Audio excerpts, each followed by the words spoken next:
Hello, everybody. I'm the ghost of Radio Canada International.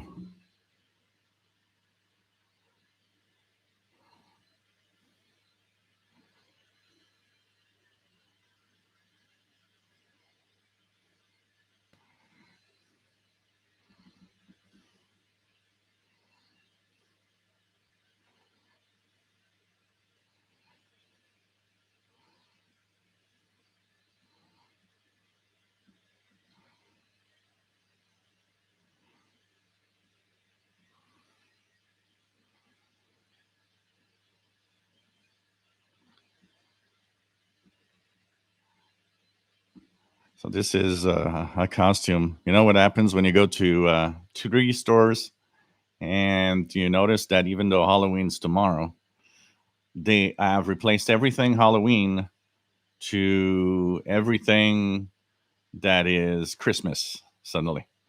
So I started looking at what I could do, and I came up with this quick idea by looking at all of the stuff that was available at the dollar store. And of course,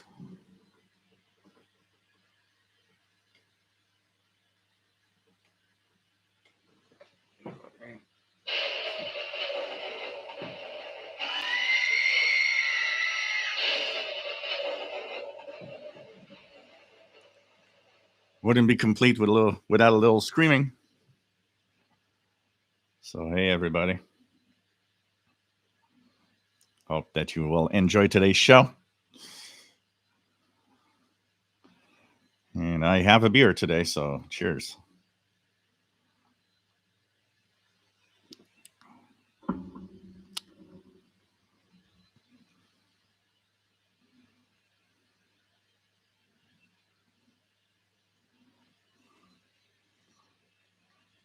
This is actually leftover hats for Canada Day, but I didn't want it to represent necessarily, with the maple leaf and everything. I wanted to try to do something, and I thought of that idea of, oh, I'm going to put Radio Canada International here because, of course, it's the it's the death of Radio Canada International.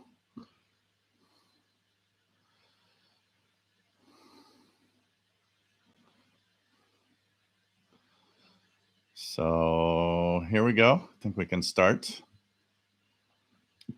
If I move forward and this display stops sometimes, you notice that from time to time they play an ad. So what I'll be doing is this temporarily as the ad plays. If I notice, because there's a projector right here that's projecting this Halloween stuff in the background. So hope that you enjoy the show today. Halloween special show for Shortwave, and I think this is going to be fun. Chasing pirates. We'll see if any pirates show up. I'm gonna do one thing here. Bring the laptop forward a little more. I have the Air Spy HF Plus running on my laptop here to test and try to hear pirates if anything shows up. It's still early for pirates. They'll probably come in later tonight, but hey, who knows what's going to happen. So, welcome everybody aboard the Shortwave live show special edition for Halloween. And this is, of course, a lot of fun to do. And I always have a lot of fun to prepare it a little bit. I'm always last minute, which is typically what I usually do. But this is this year's costume. It's Radio Canada International Death. And it is represented here in red colors and the headband. So I hope that you enjoy. Of course, Halloween special is we're going to chase pirates. We're going to see what's on the air. And we'll just talk about radio, of course. And if you guys have any Halloween-ish stories, radio-related, uh, don't hesitate to share.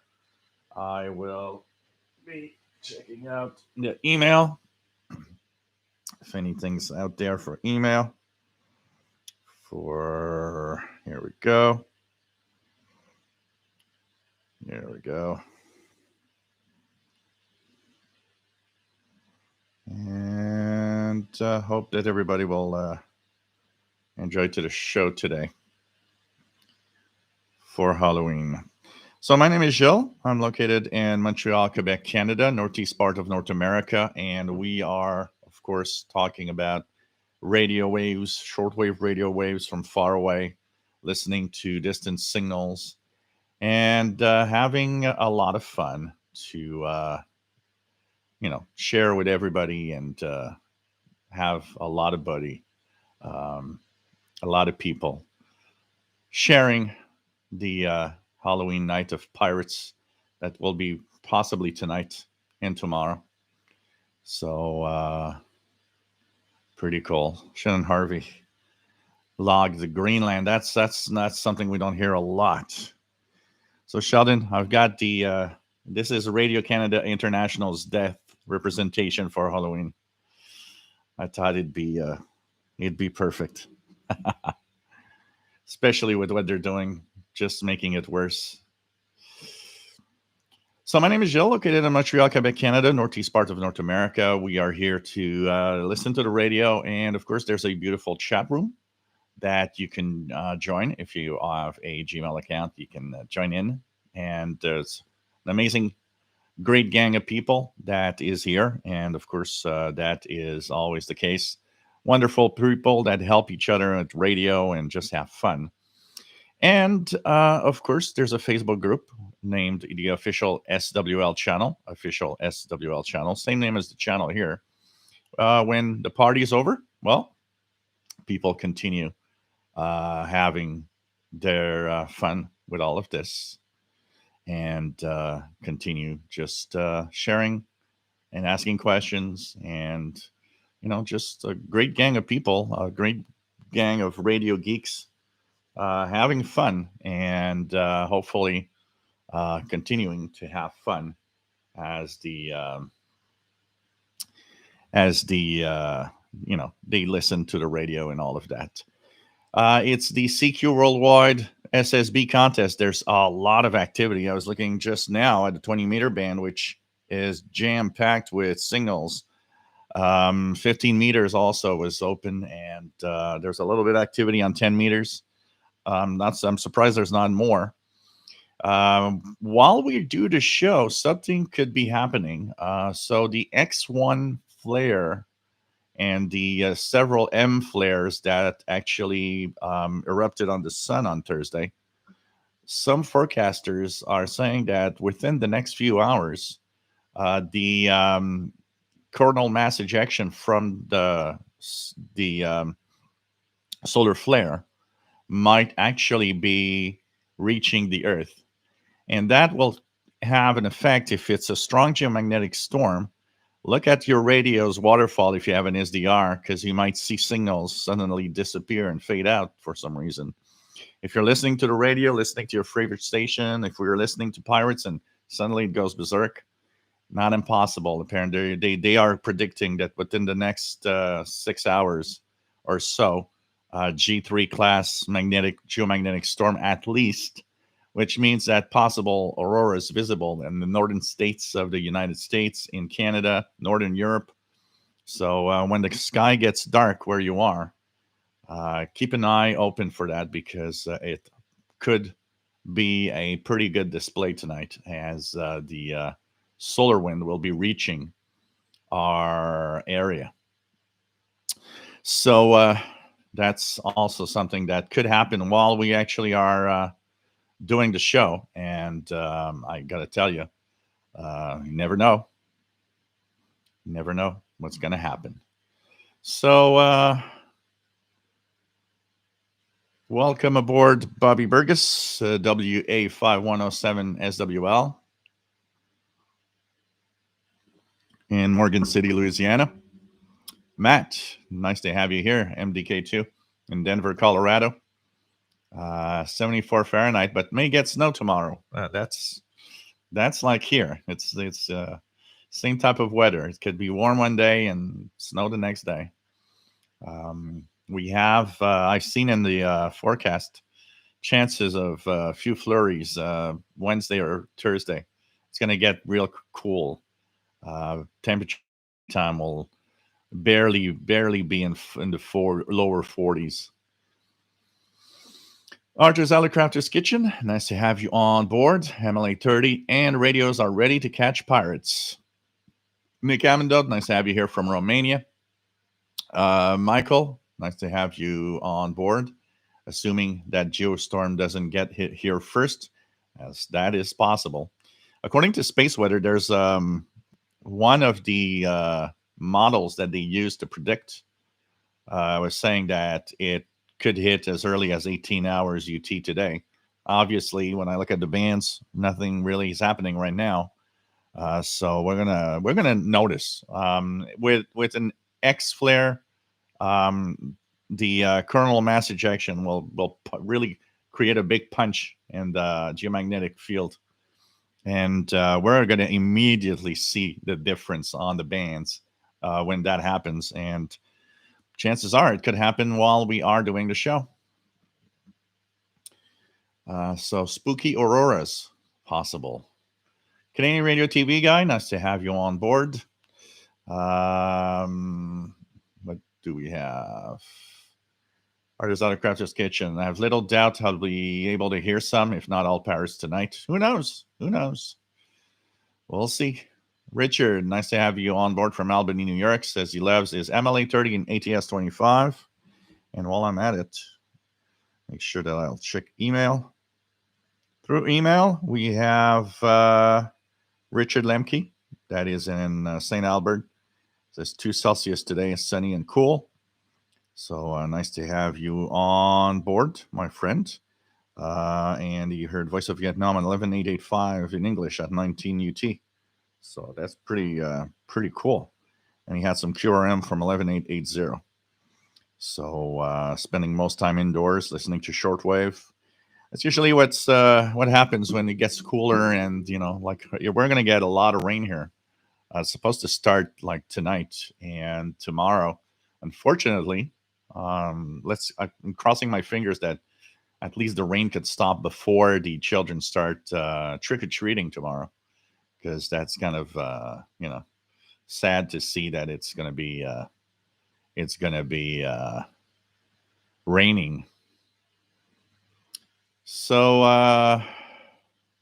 what else do we have? MLA Kool-Aid. I like that. Brad, nice to have you on board. N5LUL and W85192SWL. Gary, 24 fan, nice to have you on board. Rob in Phoenix, Arizona, nice to have you on board. Happy Halloween. And let's get a special guest appearance by Paul tonight. We'll see. He's sleeping. He just got back to he was active for the last 2 hours. And he got back to in the bedroom. It's so funny because the bed is now 5 inches higher than it was when I had the other base. So now he has to take an extra jump to actually reach the bed. So Nick Amendot says, let's see how spooky the set is this year. Charlie, W8CFO from Columbus, Ohio. Nice to have you here. Rufus Newt from Laurentian Valley, Ontario. Nick Sharp, nice to have you on board in southern England. Temperature of 50 Fahrenheit. And tonight, so in Europe, it's tonight. The clocks are going back. So us here in North America, it's next week. Kevin, nice to have you on board, and happy Hallows Eve. Playing with the new Texan S2000 from Anonco. Have fun. Have fun. Charles Williams, nice to have you here from San Diego. Christian Marcoux, bonjour et bienvenue. I like the comments. Oh my. David, KJ4CMY says, very cute. I wish that was one ghost that would come back to life. Yeah, I wish. It would technically be possible. Christian is going to overeat, lose 30 pounds. It's a tough sweat. Yeah, that's why I kept the heating off all day, because I knew that this was going to be a warm thing to wear. So it's going to be not going to be too bad. Ralph, nice to have you on board from spooky South Jersey. Brad is scared. PLF Radio says, I like your videos of the St. Jean ATS 405 and CountyCom GP7 SSB. More to come, because I've just scratched the surface, including some medium wave and long wave checkups of the signals of on the CountyCom for long wave. Osakama, nice to have you on board. It's a spooky, scary setup. I like it. Christian Marcoux, that looks like the evil Yoda in a garbage can. Obviously killed the Cookie Monster. Oh, man. We'll do some screaming when we get Rare DX, says David KG for CNY. Joe Tyson from Apex, North Carolina, KM4WRQ. Nice to have you here. JJH, nice to have you on board with a 21-year-old Scotch. Cool.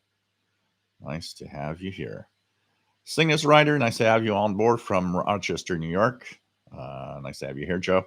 WA2092SWL. Sheldon Harvey from Greenfield Park, Quebec.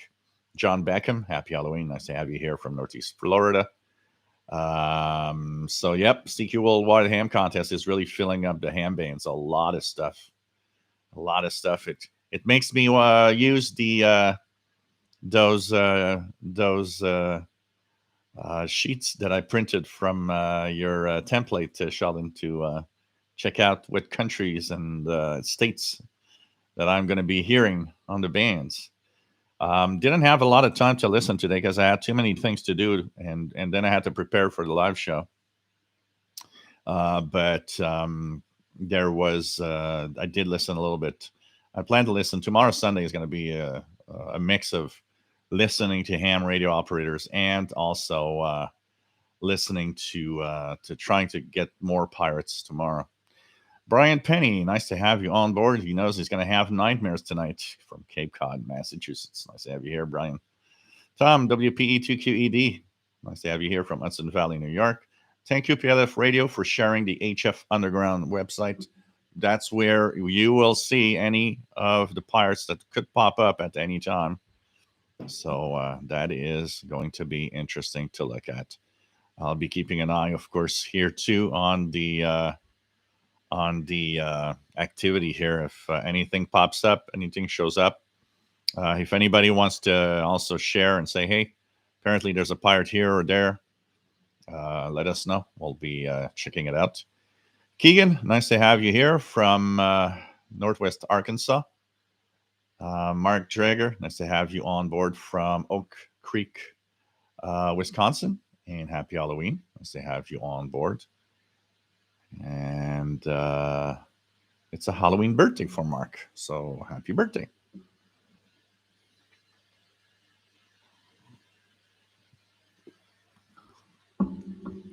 So what else do we have? Stephen Wood from Cape Cod just got power back after 3-day outage. Wow.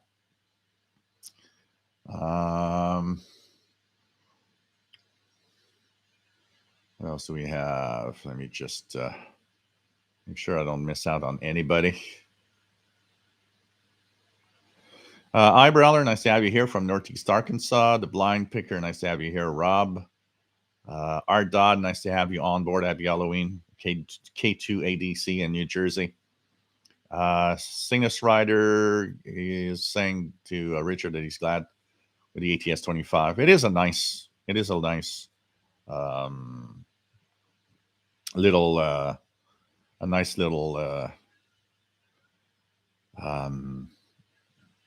device to play with. And 6 RLS, long live RCI. Hopefully better judgment will return in those to those in charge. Yeah, it doesn't look like it right now. Robin in Berkeley, California, nice to have you here. So, yes, the ghost of Radio Canada International is among us as it's suffering a slow death. Captain Canada Halloween. If I remove this, you'll have the maple leaf. It would be Captain Canada, pretty much. You got a new superhero in town, Captain Canada.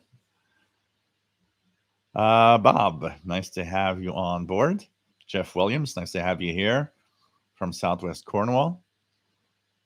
I'll be checking again if to see if Elizabeth ever says hi on the email. And D New, you remind me of Black Chalk Shellac from old Warner Bros. Cartoons. That trying to remember that. John Beckham says, I like the Halloween set that you are podcasting today. Thank you. Tarek, nice to have you on board from Cairo, Egypt. Says, notice that RNZI doesn't stop using 13840 kilohertz and switches to 11725 at 05 UT. Gonna miss that frequency. RJDA Dakota, nice to have you here. By the way, don't forget, guys, that we are going to have the schedule changes, and it starts today for North America because 0 UTC tonight is the B21 schedule change.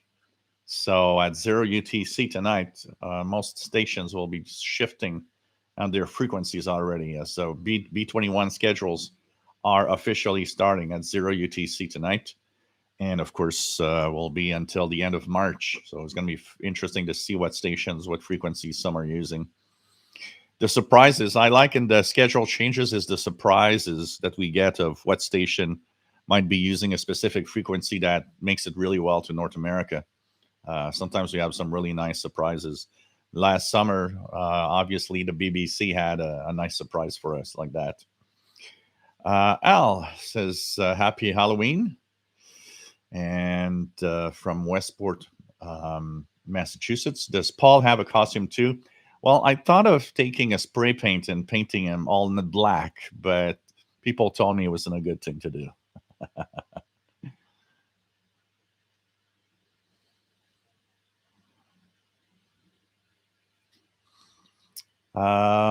Gang of Four, nice to have you on board from New Hampshire. John Beckham says 15 to 17 megahertz, very active, so more than ever. So, yeah, the B21 schedules are starting at 0 UTC. So that means that in 4 hours, or less than 4 hours from now, we will have the start of the new schedules. I think I have some hair from this thing here. It's actually, I like the scarf. I'm going to keep it as a scarf for this winter. Tom DXer, unfortunately, it's mostly cloudy here, so I'll probably miss out on any aurora. RJDA Dakota, Paul doesn't really need a costume because he's cool the way he is. Give him a flashlight, and away he goes. Dwight, nice to have you here from coastal Virginia. Second, I was watching the show from Southern Germany. Prowl 2000, nice to have you here. Vince from Sweden. Gixie Squidward, nice to have you here from UK. And says, glad to see you made an effort for Halloween. Brad, nice to have you on board. Dean, nice to have you here. Torben, nice to have you on board from Norway. John Beckham, Radio Romania was booming into Northeast Florida in 73.75 the other evening.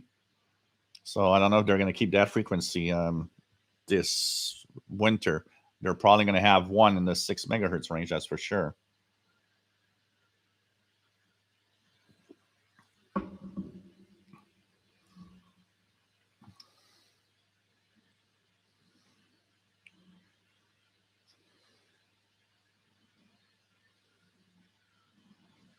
Oh, really? PLF radio?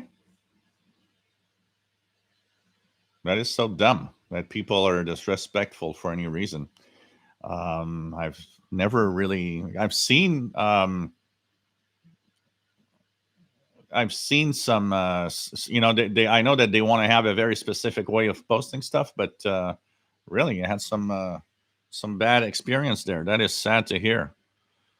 There's always idiots in some places. It's sad to see that you've had some disrespectful comments. Unfortunately, really, really sad. Honestly,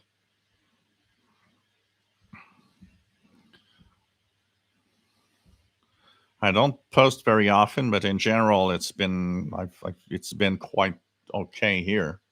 So kind of stupid if they really are disrespectful just because um, there's a problem because of language or where we are. NH Umstead, nice to have you on board. Happy Halloween. Steven Sadel, nice to have you here from Iowa.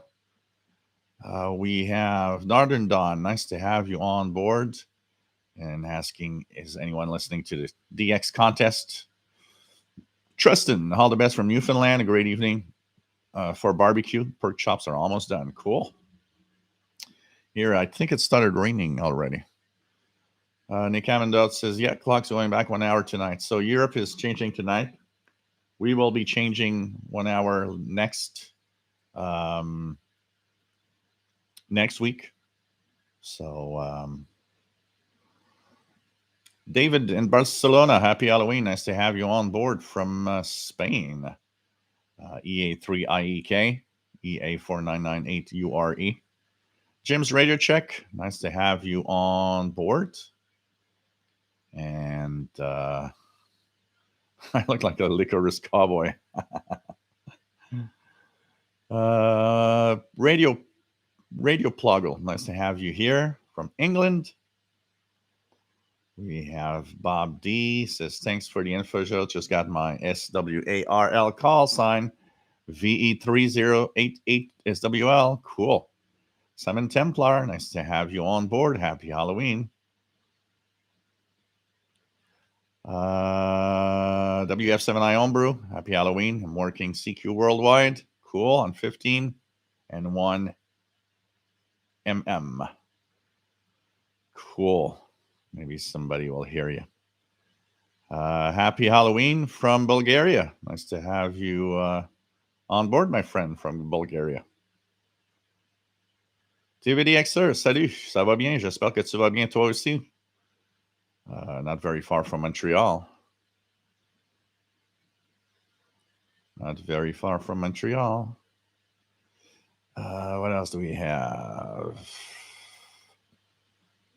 So Rob says, happy Halloween, friends. We have...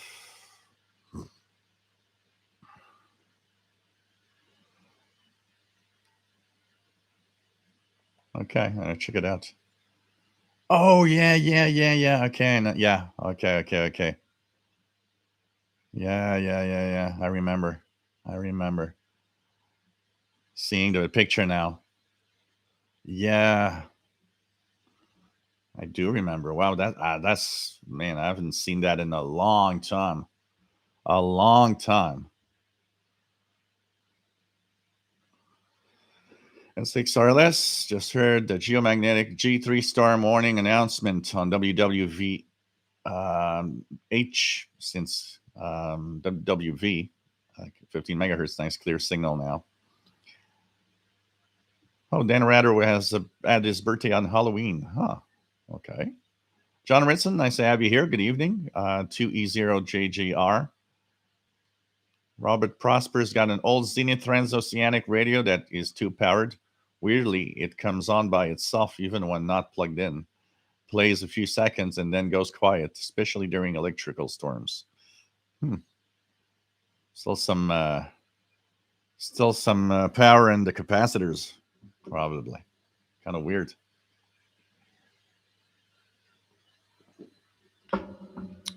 Stephen Wood, Voice of Vietnam, making it here on 11885, just barely in German right now. Wow. John Riston finally got the Malahite DSP2, and it is far better than expected so far. Cool. Cool. Have fun. Tarvin says, stupid question. I say, I'm not a ham guy. What are those sweeps that seems to go all over the band? I use this WebSDR to listen in and often see the sweep signals are coming in. Yeah, that's a Iona sound. It's a ionospheric radar, if you want. So what they do is they will transmit a signal that goes from one frequency to another frequency, and they will plot how good the ionosphere is to know what frequencies, for example, to transmit for some, military stuff and so on. So there's the often sweep, and on an SDR, it's striking because you see them run across the waterfall, which is really unique. And you have a visual of what you heard. They've been around for a long time. Anybody that listens to shortwave and have been listening for a long time heard these sweeps for sure. And but on an SDR, it's striking because you see them really go across. So these are a type of radar to check what is the maximum usable frequency, what are the best characteristics of the ionosphere. And actually what happens is they plot a graphic where you could see all the frequencies that it swept through and where the maximum usable frequency was, where all sorts of characteristics of the ionosphere as it goes along.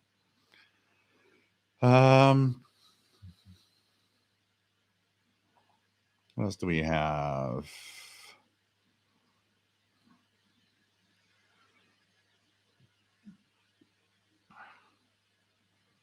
What else do we have? Let me just we have. So Andy, M3LUZ, nice to have you here. Frank McCloskey, nice to have you here from Alabama. Kevin says was able to get Radio New Zealand on 25135. You mean 15135? Because 25135? Unless he had an harmonic of Radio New Zealand. That's an odd frequency. Kevin. What else do we have?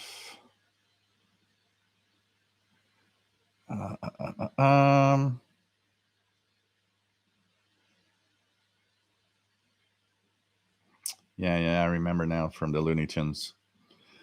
I haven't seen that in a long time. Wilbur, nice to have you here. May you have frightening good propagation. It might be frightening when that CME hits and that the geomagnetic storms wipe out the band suddenly. Imagine if it's going to happen tonight or during the highlight of the CQ worldwide and everybody just like suddenly hears nothing anymore on the radio for a few hours.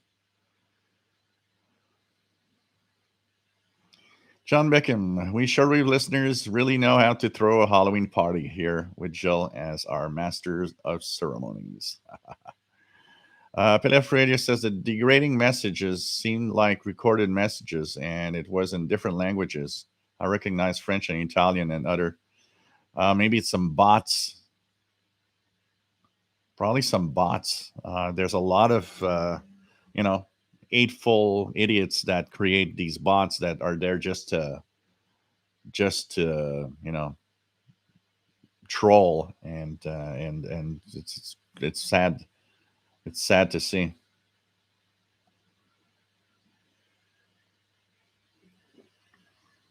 John Hummel Newell, VE5JHN.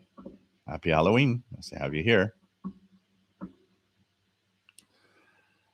So, yeah, it's kind of scientific, Torben. It's scientific equipment. So it's Part is science or scientific, just to have plots of the ionosphere and understand propagation better. But a lot of that is also used by military, by all sorts of government agencies, in order to choose the best frequencies at any time for some transmissions. With the Iono sounds, they know that if they broadcast on that frequency, should be okay.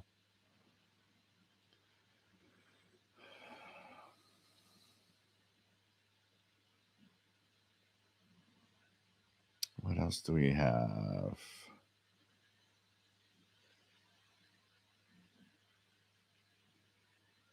Pilaf Radio says, I don't consider this as bad experience, but any interesting experience. This is why I like shortwave. There is always something different. Um, Andy New says, tune into my local Kiwis DR earlier. Oceanic aircraft booming in, which would normally be quieter. Rick, happy Halloween. Nice to have you here. So 25135. That is interesting. You got an harmonic. What's the 25135? That's interesting. 25135.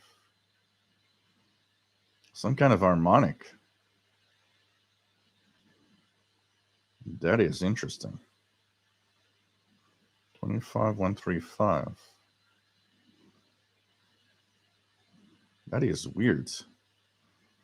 That is weird. With what? 21535. Ah, okay, there we go. Are they broadcasting on the 13-meter band though? I don't remember what's the frequency, but 21535. Dang. That's a pretty high frequency. Let's hear. Let's check it out. I wonder if they're in the schedules or if it's 5325. Yeah, nothing here on 21Y535. Interesting. I'm going to check the video. What do we have? John says, I enjoyed your Sanjian versus CountyCom reception compared videos last week. It appears that the strong point, mainly with the Sanjian, is and it's above average AM reception. Yeah, that one seems good. On AM, on medium wave, it actually is better than than the Conicom, but on shortwave, the Conicom beats the Sanjian. It's a little deaf. So pirates being reported on 6925. It's Captain Morgan. Let's check it out. Do I hear Captain Morgan? Let's check it out. 6925. And definitely is here. I can see a signal in AM mode. Seems to be a little off frequency.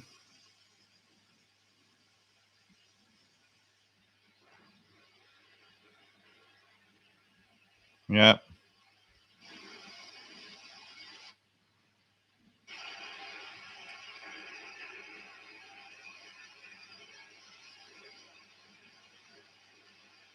I can definitely hear something. It's not very strong, but I can definitely hear him.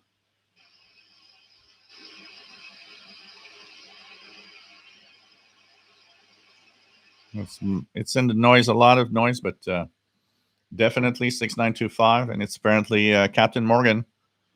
Apparently, that guy is running like really, really low power. So it's kind of interesting. Trusting early last week, there was a power outage in my street. Wow, I went from normal ETM scan of 2-3 stations to 79 stations in the power outage. It was fun, a couple of hours. It's amazing how when the noise floor goes down, it's crazy what we get.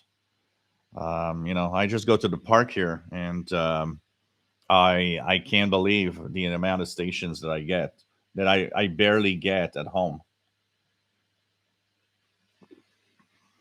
So our first pirate, not very strong, but it's there. Seems to be a little more on 6924, according to what I am tuning here with the AirSpy HF Plus Discovery. 6924. Captain Morgan.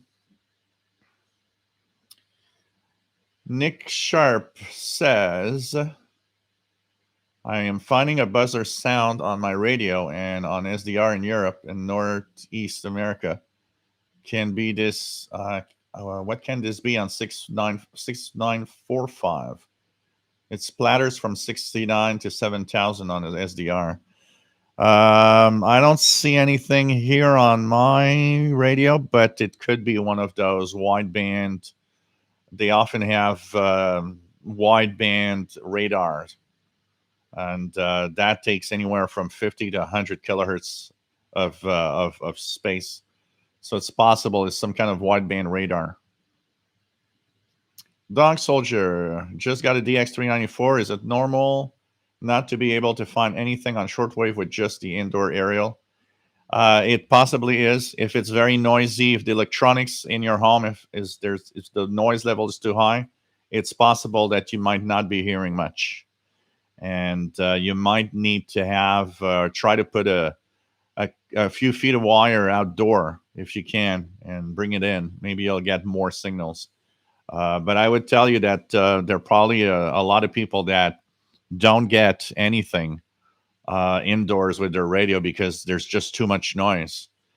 Um, Look at the S meter. There's like kind of a digital S meter, I believe, on the DX394. If you don't hear anything, but it shows a high signal that something is very, very strong, well, that's the noise floor that you have. And if you have too much noise, all the stations are washed out because the noise is overpowering it. So try to put an outdoor wire or something to that probably going to help. So what else do we have? William Helms, nice to have you here from Florida. Jim Gordon, happy Halloween from Scotland. Stephen Woods says hearing very weak music on 6924. Same thing. The modulation seems to be low because the signal actually reaches. I have a signal that reaches S9 plus 20 here, but the audio seems to be low for Captain Morgan. But I hear that there's something.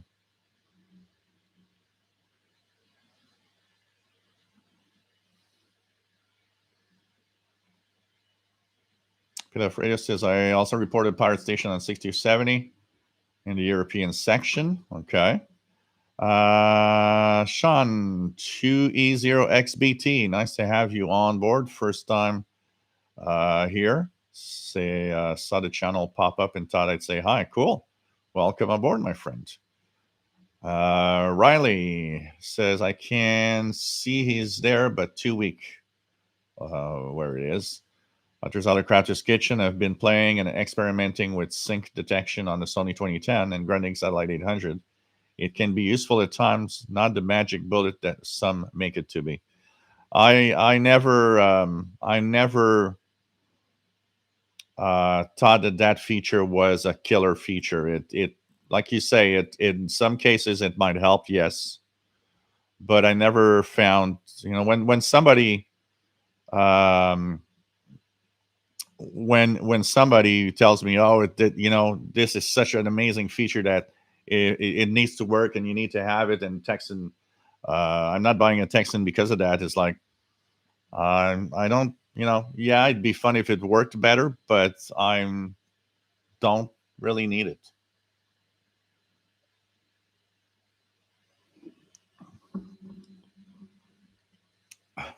William Helms.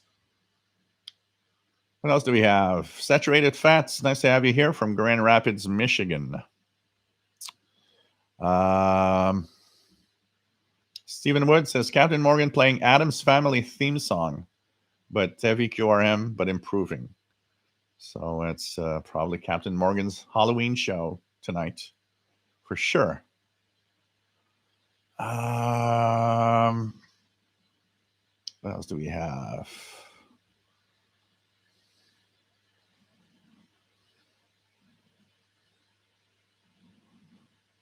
Chest Tank, nice to have you on board. Saturated fats. I recently bought a Texan H501 off Amazon. It was not the 501X version. What problems can I anticipate, and how can I make settings to change these problems? You shouldn't have any problems. The only thing that is the difference is that the way that they done the presets is a little different off the box, but you can set these presets back to the same ones of the 501X. If it's the same firmware version, if it's a modern one, like the 501X, there's you shouldn't have any problems. It's pretty much the same radio. Mr. Henry, in 1876, happy Halloween. Nice to have you here. What else do we have? Matt says, I believe low modulation is a Captain Morgan hallmark. Yeah, I think the only time I really enjoyed his show is that his signal was just so good here that I had the possibility to actually hear the program. Because I mean, when I look at the peak that he gets here from time to time in my waterfall, I should be able to hear that better. It's really low modulation right now. Cool, Sean. Welcome aboard, my friend. What else do we have?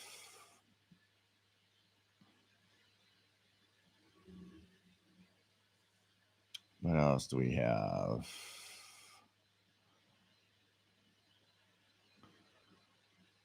William Helms says he did some AM broadcast DXing in Fort Myers last night and got a Vietnamese radio station from San Antonio, Texas. Cool.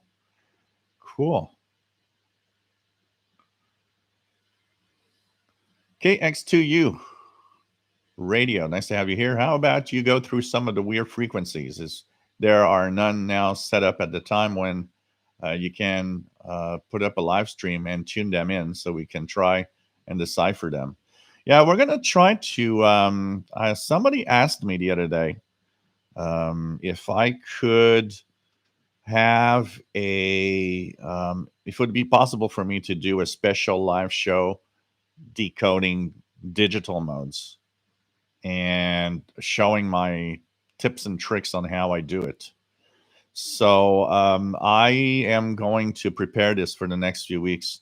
We are going to have I'll announce it in advance so that everybody can try to set up the best they can, and we'll try to decode some digital modes and stuff. Saturated fats. Thanks, Joe. I was a bit worried when I realized I spend money on the 501, not the 501X.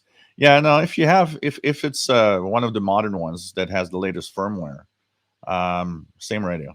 It's just that the X one is made for export, and because of that, there are some basic settings that by default are slightly different. But once you change them, it to the same ones of this 501X, you have a 501X basically. Sean says, not hearing anything. Okay, what did I see? Shame that we can't get Captain Morgan in the UK. Yeah, but you guys in the UK have some pirates. You have a lot of pirates you can actually tune into. It's very different from here. But hang in there. You never know. Some pirates sometimes make it, across. Like one that is often very powerful, Wolverine, is often heard in Europe when he's on, and he might be on tonight. You never know. It's could be tomorrow also.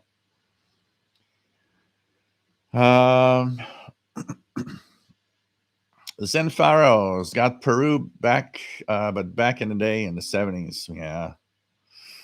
PLF Radio, do you think there will be a successor to the ICOM ICR30? I would say that they won't. And I think the reason why is that they probably, the lifespan, if you look at the lifespan of the R20, the ICOM ICR R20, That one lasted quite a few years. It was available for maybe 10 years. It was available for a long time before they discontinued and decided to make the R30. But the R30 didn't last very long, and I think that it didn't sell the way it was meant to sell, and so they uh, they discontinued it earlier. Some people were telling me or asking me, do you think they could have discontinued the uh, the radio because it wasn't um, there's maybe some component shortage because of the chips shortage problem right now. It's not impossible that it's been discontinued faster because of that. It's not impossible, but I don't think they sold that many of those, honestly. And it had its so many flaws that are sad. I mean, the R30 could have been a much better radio. Um, just remove some of the things, like remove the GPS from it, and take the money that you put in there for GPS purposes and make the front end better so that it resists to overloading. Just that already, just that, it would already have been a much better radio. And there's the choice of the digital modes that can actually decode, that is missing out on some of the stuff that actually could be much more interesting for a lot of people. So trying to see if I can here. This one. This one is like this. There we go. So once again, for those joining in, I am the ghost of Radio Canada International. That's unfortunately pretty much dead. So, anyways, PLF Radio, I think that with the experience they had with the R30, I think ICOM is not gonna want to risk anymore of doing a development for a new portable. If they do, hey, cool. But I think they're not going to have a replacement. When the R30 arrived, the R20 was still available. It discontinued as the R30 arrived. So they would have had already thought of something else. And they would have already announced the new before they discontinued the R30. And if they are doing an R40, please, ICOM, send me an email. I'm going to tell you exactly what's wrong and what you should fix. I'll be happy to.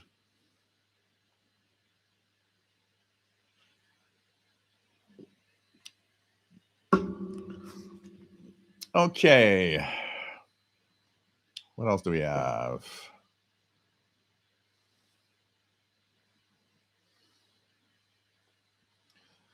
What else do we have? KX2U. Any wave are there? Oops. I lost my space, like it happens from time to time.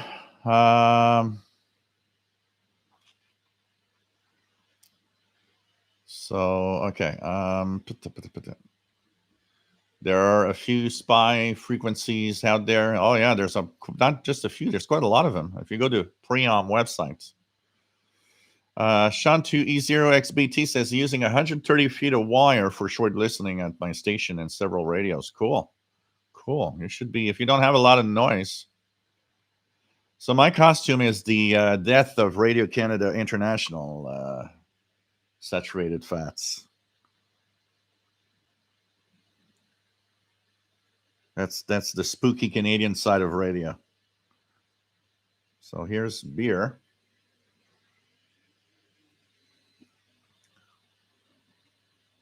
So this is the beer for tonight. So it's a buckthorn berry flavored Belgian ale. 5.5%, so not to get too drunk.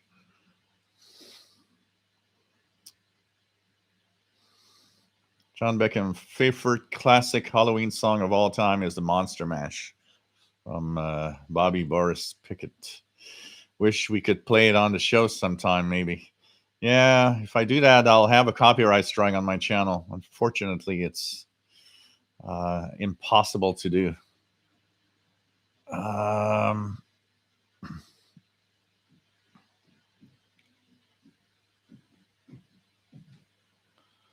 Stephen Wood, thanks, Sheldon. Got FR4KR Réunion on 14222. Wow, pretty good. It's nice. Jim Gordon, I'm currently considering buying a satellite 500. Any opinions out there? All I'm going to say, and it's up to you because I know what, sometimes we want to buy a radio and we're minded to that. It's an okay radio. Remember that it's an old radio. And that's always the first thing I tell everybody that wants to buy an older receiver. Remember, these are old radios. And if you're going to spend money on an old radio, don't spend too much on it. They're not worth any of the prices that we see on eBay or anywhere. If somebody would tell me, "Hey, I got a satellite 500 to sell," if you tell me, it's 175, I'd say, yeah, keep it. I'm not paying 175 for an old radio. It's an old radio. And instead of that, I'd buy a Texan H501X, which is one of the top receivers today. And at least it's brand new with warranty and everything, precision tuning, sync. That's not this sync is really good, but the fact that you can calibrate the frequency for it to be always accurate, stuff like that. You got better bang for your money in today's radios, like the H501X, even though they're expensive, than you would have if you pay too much for an old satellite 500. And that's my opinion. And for the rest, do what you want to do. Check out what everybody's thinking of the radio and so on. If you do buy it, then all that you need to do after that is have fun. And that's it. Zen Pharaoh's got something on 6925. Just mad, big beep, and then voices. Just made a big beep. So it's still there. I can still hear the Captain Morgan. It's not very strong, but it's there. Captain Morgan Shortwave on 6924 AM mode. Nothing else right now. It's a little weak here, but it's there. It's there. It's actually the signal is not weak. I get a pretty good carrier. What I have as a problem is definitely the fact that is audio is too low.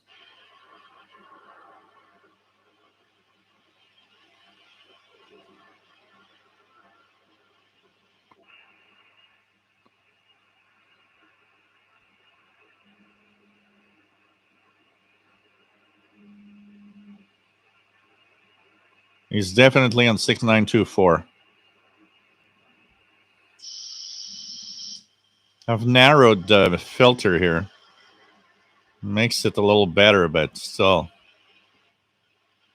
some of the noise reduction. Definitely hearing something, but the modulation is really low. It's sad because that's really what the problem is mostly.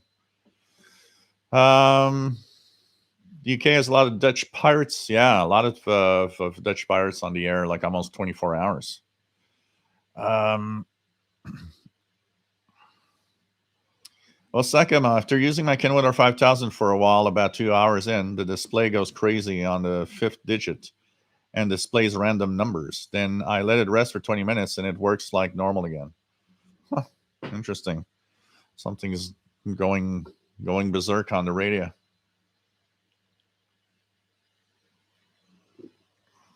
If it's not been fixed or anything, and it's like been the same for the past 30 years, probably some of the the craziness of the R5000, the problems that arise after a while, like the dots in the display, stuff like that, can there's all sorts of little things, and changing the capacitors and removing that wax that they actually put on the circuit board often brings it back to life, and makes it a much better radio. Northern Dawn, I was listening to some Peru stations online. Just wondered if they were picked up elsewhere.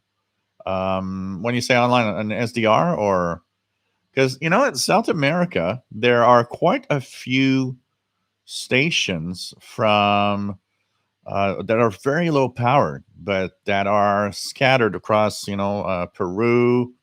Uh, there's a few in Ecuador. There's still a couple in Colombia. There's some in Argentina, and of course, there's quite a few in Brazil. But there's a lot of these very, very low powered stations there that are pretty much never heard outside of their regions, but that are definitely on shortwave. And when you use some of the SDRs in Central South America, um, it definitely you can hear some of those very weak signals, because there's still quite a few of these stations down there. Unfortunately, they're just so they're just so low powered that it's almost impossible to hear anywhere else than from that region. Nick Sharp, any chance that a special unusual frequencies can be on the Saturday show? Yeah, we'll keep that for Saturdays, and we'll check that out. Or we can have two of them and have one on the Wednesday also. Dubious, I'm blind and new to shortwave. What radio would be suitable for me? I like SSB and airbands.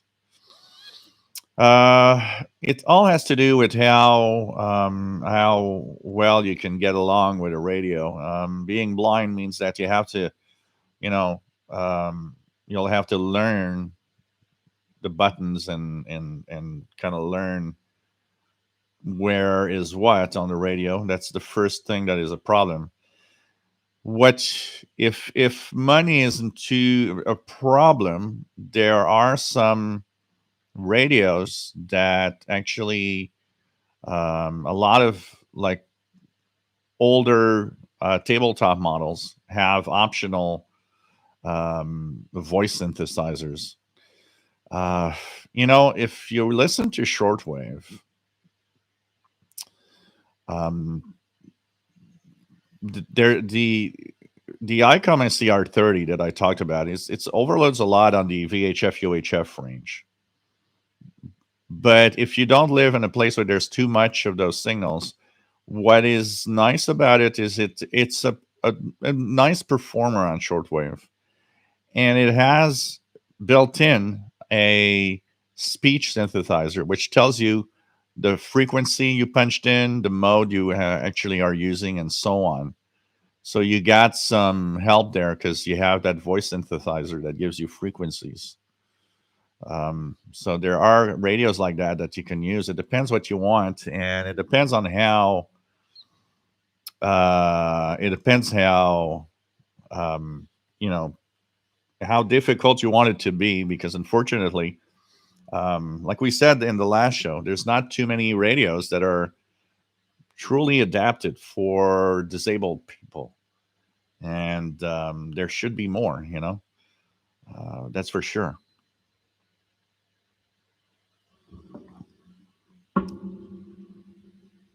Afterlife. Yeah, Montreal, Quebec, Canada.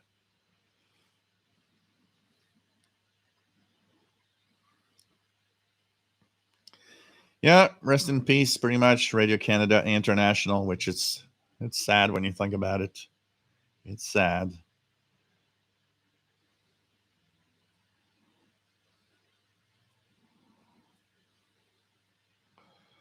DJW883, happy Halloween. Been hearing WWV 25 megahertz in Southeast Pennsylvania on the Texan H501 loud and clear. Cool.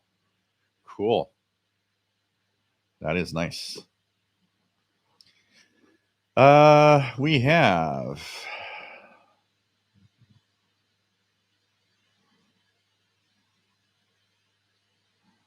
just trying to get down here. Saturday Saturated Fats. Just want to tell you how much we all appreciate your dedication to our shortwave hobby and your dedication on how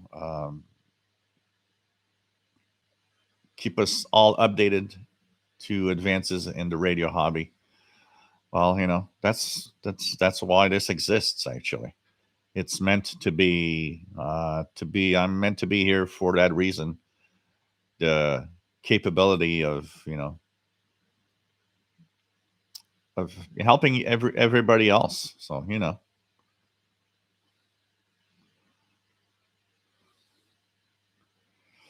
and it's fun to be together. Any haunted radio stories? Well, one thing that I remember that was kind of scary for me, if I have a scary story for radio. So when I got my first radio, the Realistic DX100, um, I was often alone at home in the afternoons when there was no school, and I would tune in the realistic receiver. And back then there was it sounded like Stanag like today. So I don't know how old Stanag as a digital mode exists on the radio bands, but there were these weird, kind of sounds. And there was one that was like multiple sweeping tones with a white noise around it, and I have no idea what mode that must have been. We don't really hear anything like that today, but back then we would hear some signals like that. It was like some kind of multi-tone digital hash of some sort, and it was kind of weird. So I'm alone in a very dark, grayish winter afternoon, probably a Friday afternoon or something. And there's a little bit of snow falling outside. I'm alone, and I tuned that on the R100. And already it sounds spooky and weird. But add the fact that the realistic DX100 drifted in frequency. It also drifted all the tones as it was sweeping slowly, moving away, and it kind of added an extra layer of spookiness to the signal. And I remember like all the lights were all the lights were shut down, and listening to that for like 5 minutes. And I still remember it's like, I think I'm going to switch on a couple of lights. It kind of spooked me out for a moment there, and it happened a few times, But when on those really weird, gray, dark winter days where it seems like it's a little darker than usual. So that probably is my spooky story for shortwave. So what else do we have? Oh God, yes, you got to watch out for the ghost of Brother Stare. He's everywhere. Ghost of Brother Stare is everywhere. I see eyes were watching me.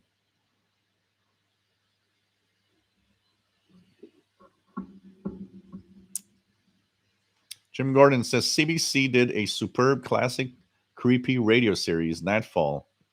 Huh. Okay. There's Other Croucher's Kitchen. Captain Morgan coming in on the Greenwich Satellite 800. MLA 30 signal is okay.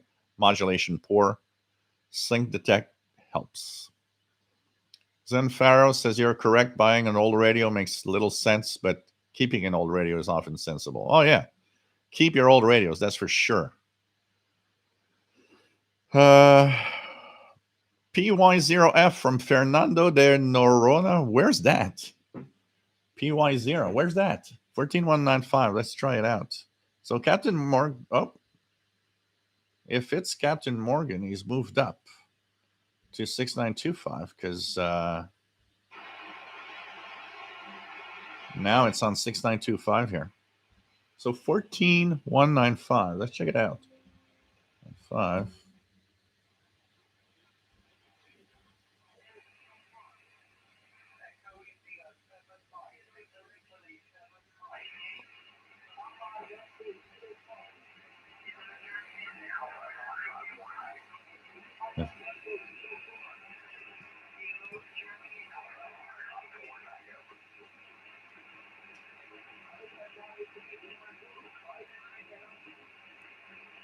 I hear him. Yeah, he just gave his call sign 14195. I'm hearing him. Where is Fernando de Noronha? I have no idea where that is.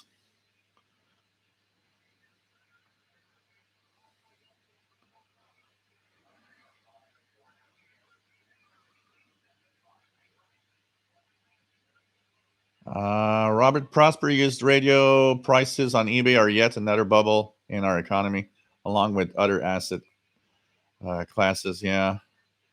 Radio Collector 6924. Yeah, well, he's now like I seem to have moved to 6925. It was Captain Morgan, shortwave pirate. Unfortunately, the signal isn't too bad here, but it's the audio that's just making it crappy to listen to. It's sad. Color Icon, I see have you here, says Ghostbusters playing on Captain Morgan 6924, Magazine 1976. Nice to have you here from West Michigan. Robert Prosser says stuff that was going for $6, including shipping, now sometimes pitch over 200. And I have seen old radios, not huge by any means, being offered for more reasonable minimums, but $100 shipping. Yeah, that kills me. That totally kills me. When I see something, it's like, oh yeah, it's $70. It's like, oh, that's reasonable. And then you look, it's like, oh, and it's the $80 shipping. Yeah, it's like, yeah, screw you. You know. Frank Klowski says, need help. I have a Greenwich Satellite 800 Millennium that I bought years ago. I would like to get it again, but I have forgotten a lot. Thank you in advance. Get it going. Sorry. Do you mean mostly in learning how to use it again with because you don't have the manual or something, or more of how to use it? Because online you will have the PDF manual for the Greenwich Satellite 800. Then all you need to do is mostly know where to tune to listen to signals. Riley has Captain Morgan up on 2 remote Kiwis have almost full fidelity. PLF radio 7124 lower sideband HG7T with the Texan PL330. Cool. HG7, is that Hungary? But definitely, if you have an old radio, it's keep it. Do not depart of your old radios. The biggest mistake for me was over the years to depart with older radios that I really should have kept. I mean, I had a Panasonic RF 2800. I had a Panasonic RF B300. Over time, I've had several, older. I had the Realistic DX302. I never should have sold those radios. They would have been so nice in my collection today, and then you would have had videos When you have an old radio, do not, um, do not depart from them. Vince, salut Vince. Nice to have you on board from De Montagne, Quebec, just next to Montreal. Dwayne has an ICR 70 ICOM and get better reception with my ATS CNG and 909X for less money. Remember that old radios are old radios, and there's been a lot of improvements. I mean, today's portables cannot compare to the portables that were sold in the 70s or 80s. Today's portables are top notch. They are top performers. And add the fact that if you have an older radio from the 70s or 80s, drifting is the game for these radios pretty much. Some didn't drift a lot, but there's still some drifting. And you have the radios today that are simply rock solid on frequency. And now you have these new generations of radios like the Texan receivers, the 330, the 990X, the 368, the CountyCom GP7 SSB, the H501X. They have calibration capability. You can actually calibrate it if it's off. I mean, these are remarkable features and remarkable performance in radios today.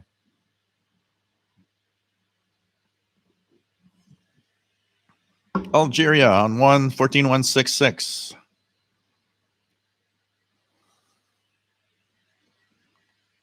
Zenfaros, I don't really know, but maybe since there is voice control for computers, which blind people can use, then maybe an SDR could make sense.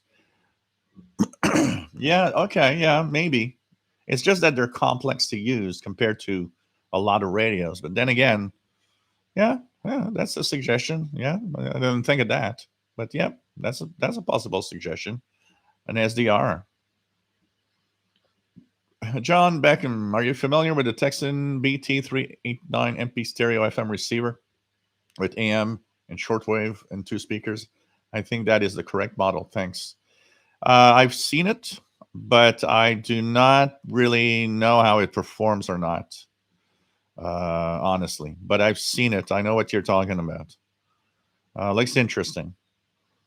Zenfaro says my R8 can be computer controlled. So in principle, blind people can use voice control of a computer control the radio. Yeah, there are some of these radios that actually have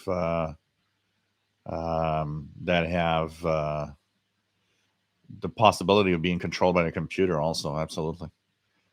Riley, spooky, scary skeletons.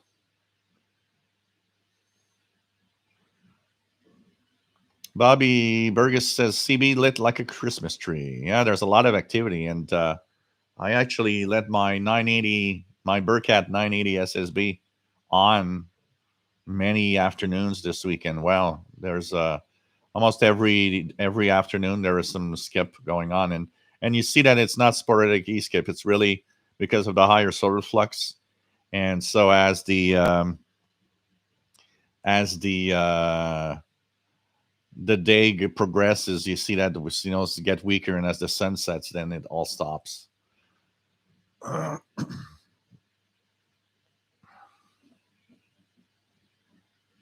Yeah, that could be a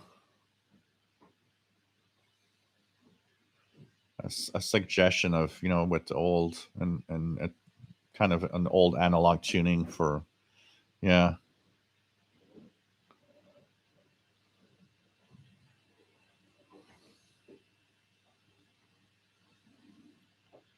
What else do we have?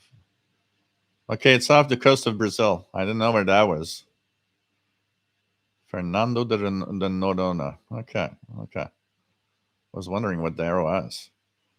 That's what is fun with these contests. It's like you're like, chasing stations, and it's like, okay, what's that island or what's that thing? I remember a couple of years back hearing one. I don't remember the name, but there's there's an island near the near the UK that an ham station had set up, and I remember looking, it's like, wow, okay, that's near the UK actually. It's an island there. Danny, happy Halloween from the Netherlands. Nice to have you here. Pretty cool. Yeah, old-fashioned analog tuner. That could be a simpler way of depends. It's difficult because when we are not you don't have that handicap. We don't know all the tools that are available. When I would do some tech duties, I remember I had a lot of clients that had all sorts of disabilities, physical and so on, that we had to adapt their computer for use. It's simple for everybody that has normal working hands and arms to use a mouse, but or a trackpad. But go to somebody that is looking and just saying, like, I want to use a computer, but I have no arms, or I'm paralyzed or something, and they're like, okay, well, we got to find a way for you to use a computer, but in a different way, a way that is not what everybody does, because you can't use a mouse or a trackpad, and of course there's voice control and all sorts of things like that, but there's also different ways of using a computer in with specialized equipment. You start looking through and that there's specialized stuff to help people with disabilities.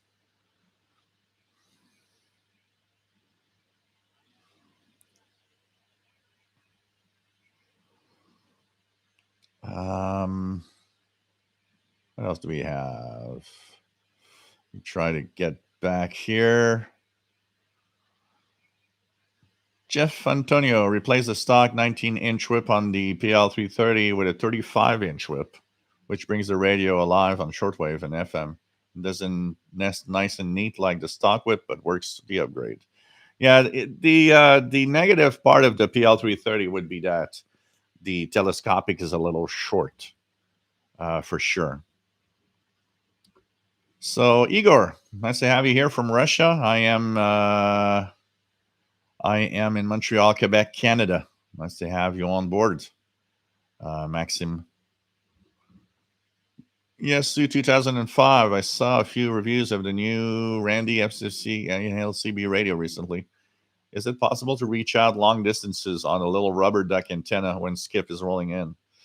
On CB, it's a tough one. It's a pretty tough one, honestly.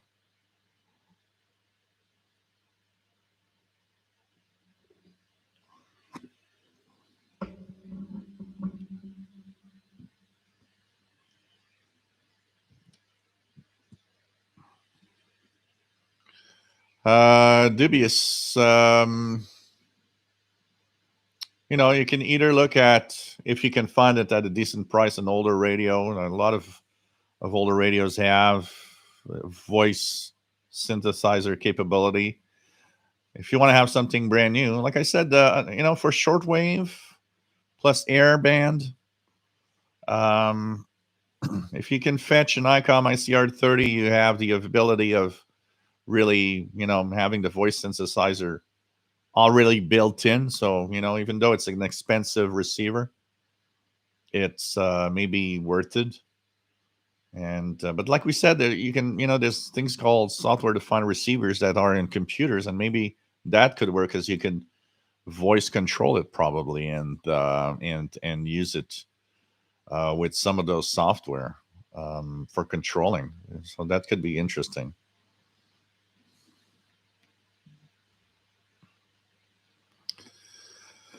Sheldon, ham station PJ5/W5JON from Saba and St. Eustatius. Okay. And 10 meters, 28503. I need to check that just out of curiosity. 28.503. Is 10 meter band open here? There's some stations. 10 meter band is definitely open. I see a few stations here.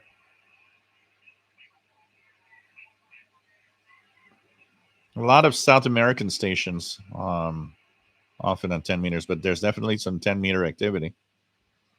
Let's just check out if any other pirates popped up at this time. Okay, WSPR 6925 AM. WSPR. WSPR. Let's check out 6.925.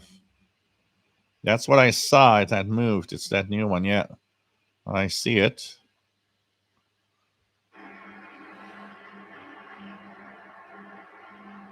I'm hearing some music.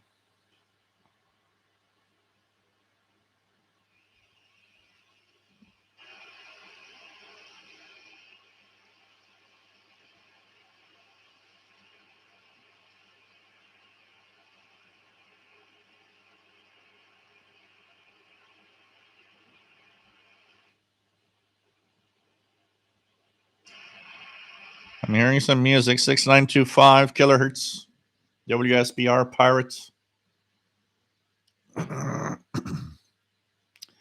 N6RLS, the FRG7 is always on with the lights off and volume turned down, except to hear WWV when needed. Seems to help keep it alive in a sense. Yeah, sometimes radios, when they start having problems, you keep them. Like my Kenwood R5000, when it did the dots, I left it on 24 hours a day. And after 2 or 3 years, we had a power outage and never came back on after. But now it's fixed, so eventually I'm going to have it back from fast load. Kevin 9265, yeah, WINB in Red Lion, Pennsylvania. I still remember. I have a QSL card from them here when they were on the 19 meter band. WF7I Homebrew receiving 25 megahertz WWV, a rare event. Let's see if I can hear it here. 25. Oh, darn. It's coming in. Pretty good, too.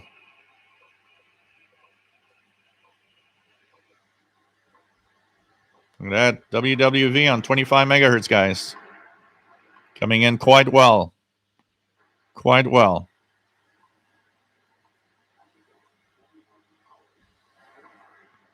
$21.25 UTC.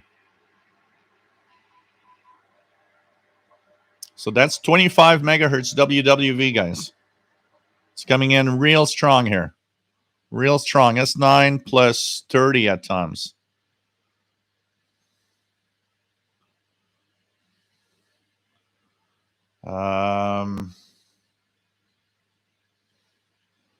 Tristan, the other day, it's like Captain Morgan. I was at the liquor store at the time.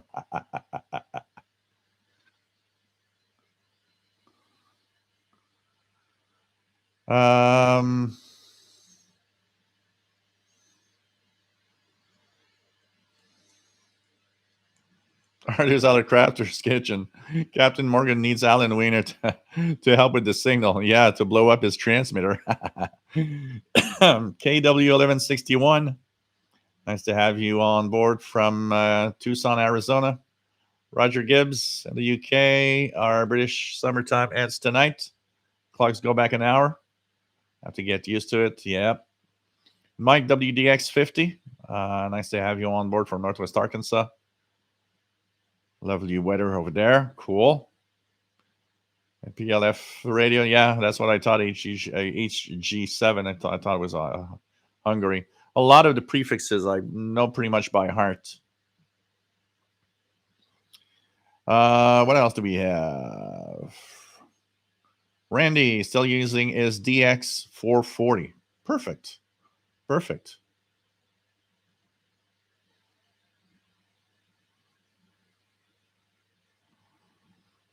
What else do we have? What else do we have? Let's try to go back down. Robert Cross. Hey, I'm late. Better late than never, as they say. Hey, Vojislav, nice to have you here from Belgrade, Serbia. And it's the death of Radio Canada International. Costume is the death of Radio Canada International.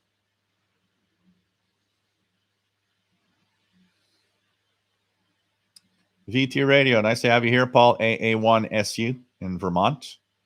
And he's working the CQ Worldwide DX contest. A lot of signals. Roger Gibbs, have you ever had an experience on the low HF150, HF225? I've never used them, but they've been having some pretty good reviews in general over the years that I've read about them. Um,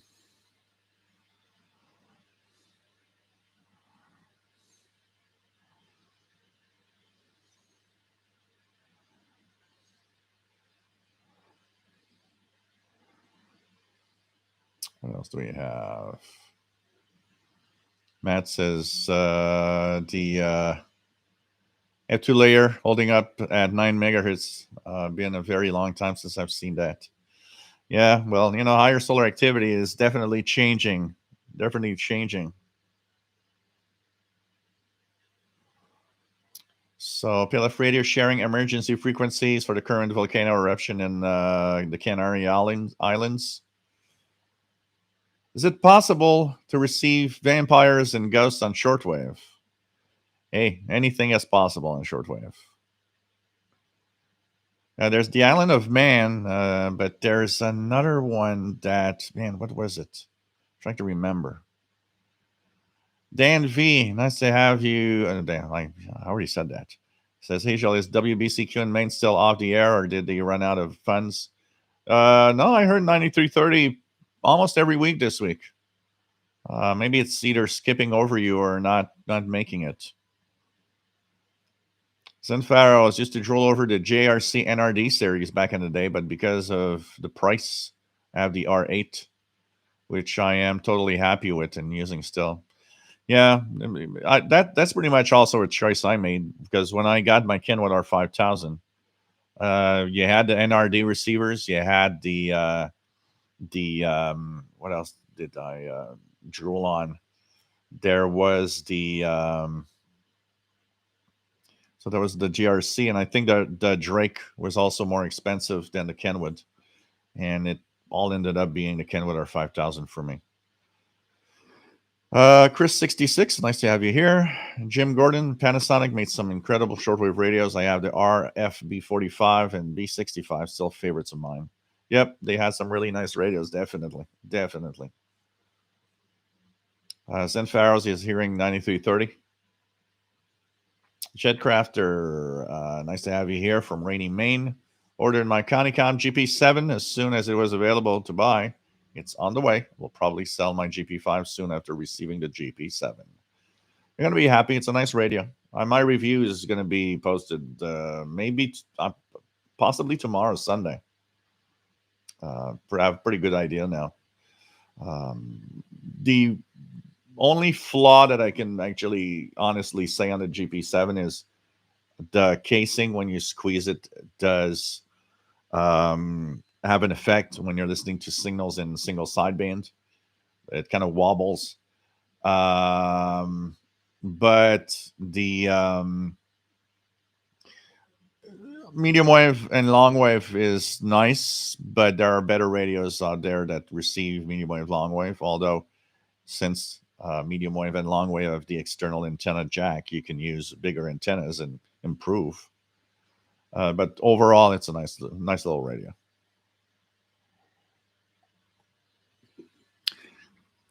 Jim Gordon, like I said, I wanted to spray paint Paul in black, but people were telling me, no, you should not do that. Chuck Yunkin, the Red Room on shortwave. Yep, Red Room.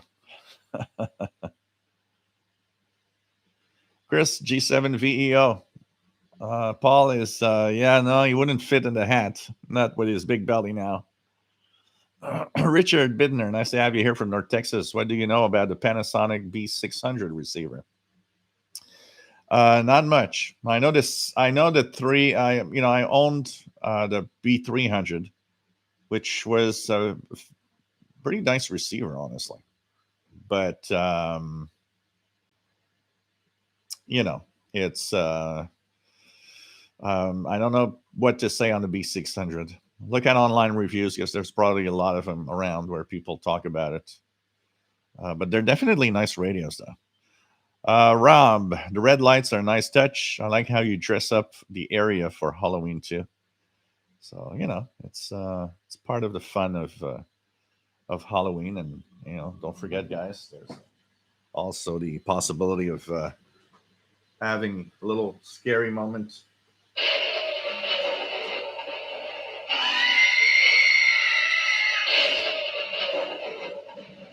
So that is, and of course, it can be voice activated. So I when I want to play some scary moment to somebody, I just leave it in the room until it actually starts. Chris66, I'm joining late, and you may have answered this. What are your thoughts on the Texan 330 versus the Countycom you have tested this week? I would like a small radio. If I had to choose between one or the other, if my money is okay, it's either one or the other. I would probably go for the 330. More than the Countycom GP7. But that said, both of them are great.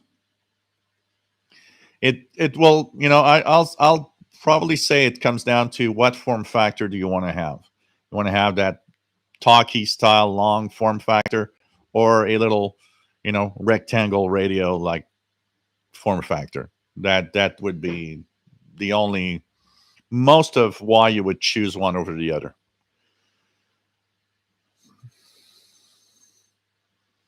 So Sheldon is sharing the DX Summit website for checking out what stations are working on the contest. Angpar, nice to have you here. Ariel, don't hear so much here in Norway because it has been a sunstorm. The best LB1 and H. Yeah, but the conditions are pretty good right now. I mean, we had solar flares. And remember this, guys, because I see a lot of people not understanding the difference between a solar flare and a geomagnetic storm.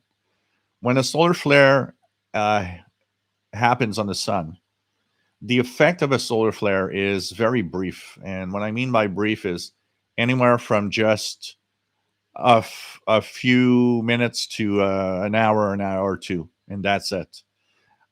It's mainly absorption happening. So the solar flare, like the X1 flare, pretty much everything wiped out below 20 megahertz for an hour and a half. As the flare subsides, then you're okay. Propagation comes back pretty much to normal. What changes, what makes it longer, is when you have geomagnetic storms. And that is a very different thing. That is often when, for example, that X1 flare, when that coronal mass ejection hits the Earth's geomagnetic field, that will have an impact. It will have an impact on propagation, and it will have an impact that will last hours and sometimes even a couple of days. It depends on how strong it is. But also, one of the things that doesn't help countries like Norway is the closer you are to the pole, the more affected you are with even just a small disturbance, though. What else do we have? Randy says, great here in Fort Collins. Empire going to work stuck in traffic. Hope it's not going to last too long and be too much of a problem, but nice to say a little hi to you. St. Pharaoh's, 25,000 kilohertz WWV, S2.5 here, and covered in noise. It's there, but not like you are getting it in Montreal. So, Sean Harvey, ham station HD8R from the Galapagos Islands on 28,500. Pretty cool. Rufus Newt, 25 megahertz strong, mobile armored strike command. Nice to have you here. Says, Joe, you don't have to put on the red light. Those days are over. You don't have to sell your meter bands to the night. Hey, I'm selling because I want to have more radios. That's why I turned on the red light. I'm going to have more radios.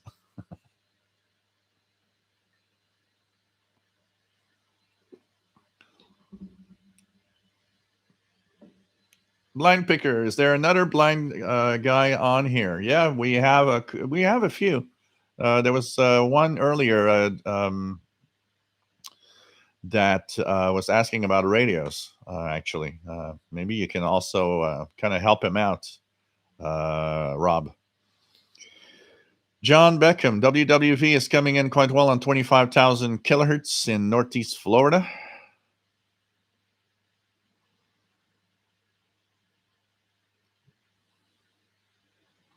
Sin Pharaohs, Watkins Johnson, yeah, all of these things are all in the mega bucks. They were really expensive. Yeah, here in here, I believe here what was made me choose mostly the R5000 is that um, when I saw the R8, I don't remember exactly what was the difference in price, but I think the main driver of my Kenwood R5000, apart from the fact that I got it, from somebody that was selling it cheaper, was that I was kind of hooked. It was kind of sexy for me, and it was like that was the radio I wanted.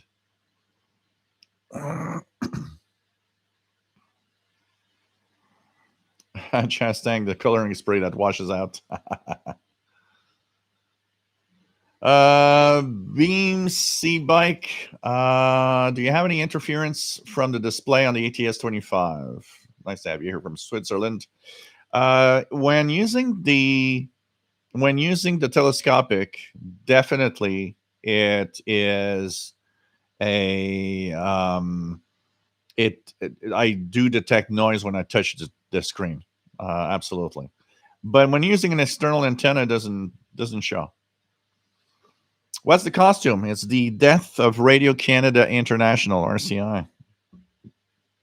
So I am the Death of Radio Canada International. That's spooky.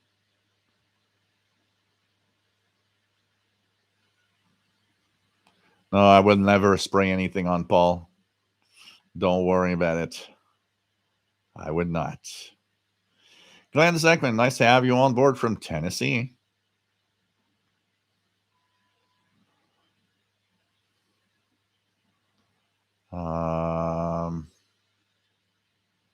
What do we have?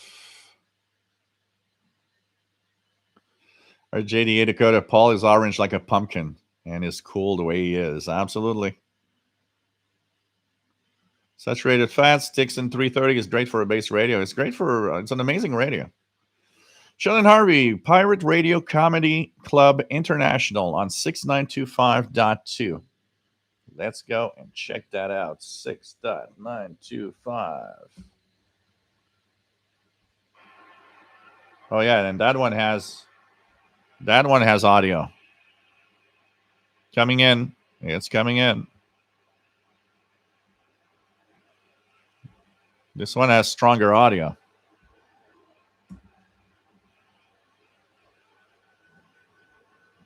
So Radio Comedy Club International, some kind of relay maybe,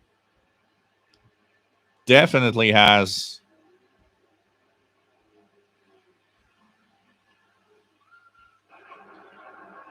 some screaming,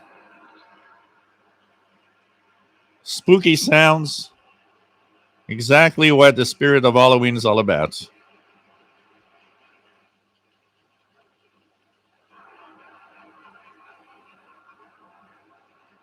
Now that's what I call a Halloween pirate, with screaming, spooky sounds of all sorts on 6925 AM mode.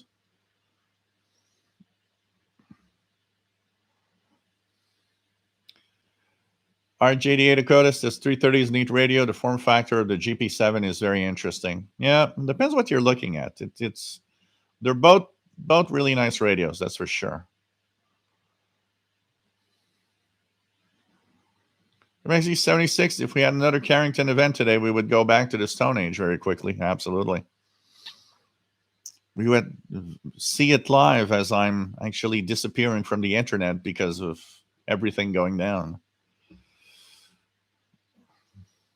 Harold says it's a beautiful sky here now with northern lights over the whole sky. Very beautiful.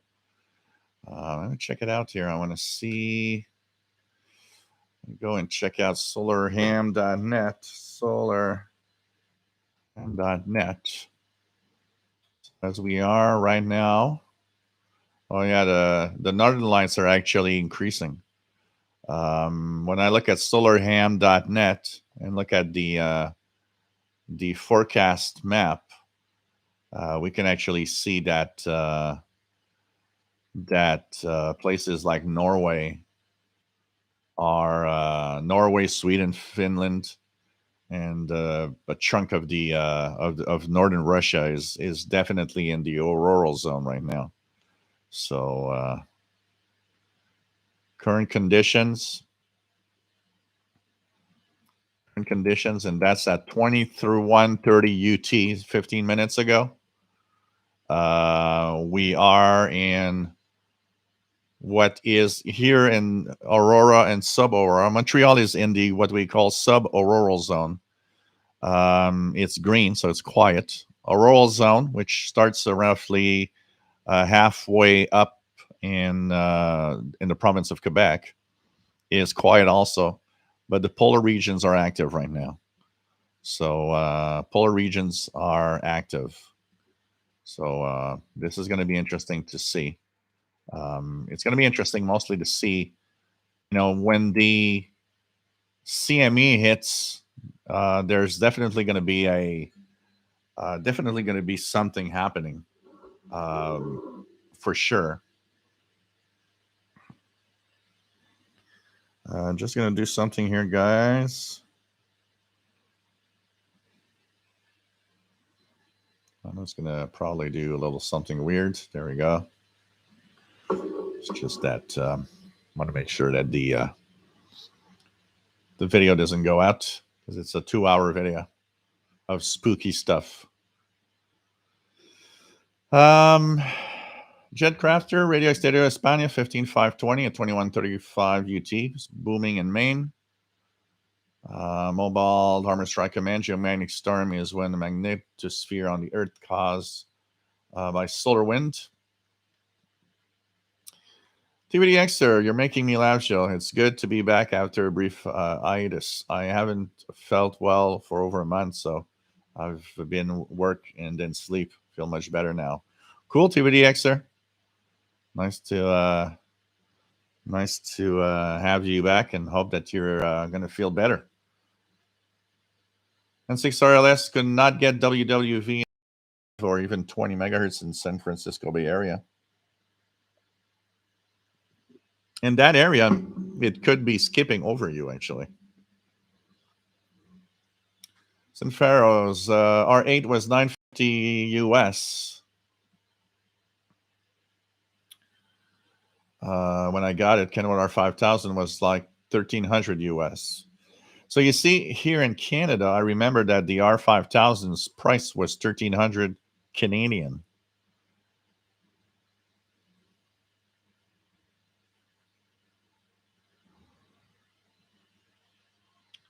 Well, second, the notch filter on the R5000 is amazing. I use it almost every time when scanning the bands.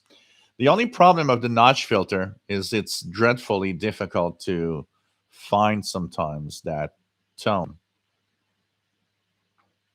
Brian Powell, VK2XBP, happy Halloween from the future in Sydney, Australia. Been a long time since I've been here, back from the dead. I guess is inappropriate content for today. Nice to have you back from the dead, my friend. Zen Pharaoh. So for Christmas, you're the ghost of RCI past. Yeah, ghost of RCI. What else do we have? Solarham.net is a website where you see all the information about solar activity, where the aurora is. You have all sorts of data on what's happening with the sun and the geomagnetic storms and geomagnetic field of the Earth. David KJ4CMY says using Iona sound when he was in the Air Force. WF7I says 20 meters SSB so crowded now. Yeah, pretty crazy. And there's contests. When people say, well, no one's on the bands. Yeah, well, look at the contests. It's interesting. Torben, now it is raining so much here in the south of Norway, so you nearly don't see the street lights. No auroras. Yeah, unfortunately. John Beckham, cats will always rule. Dwight is receiving WWV and 25 megahertz in coastal Virginia. This is a first for me. Cool. Always a first. Zen Faros, 11780. Yep, Radio Nacional Amazona, S9. S9. Calvin, nice to have you on board. Started out the Sony 7600 JR. Turns out an art switch was on. The Texan PL 680 is still in trouble though. Okay. Okay. So the PL 680 is still not working well. Oh, that's sad. Matt said had WWV 25 very, very weak skip zone, but that's a great sign.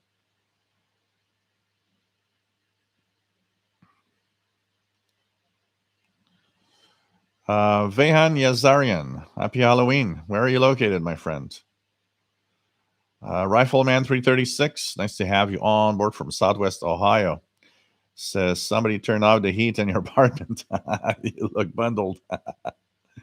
Yeah, I am because I'm the death of Radio Canada International, so I feel cold and lonely.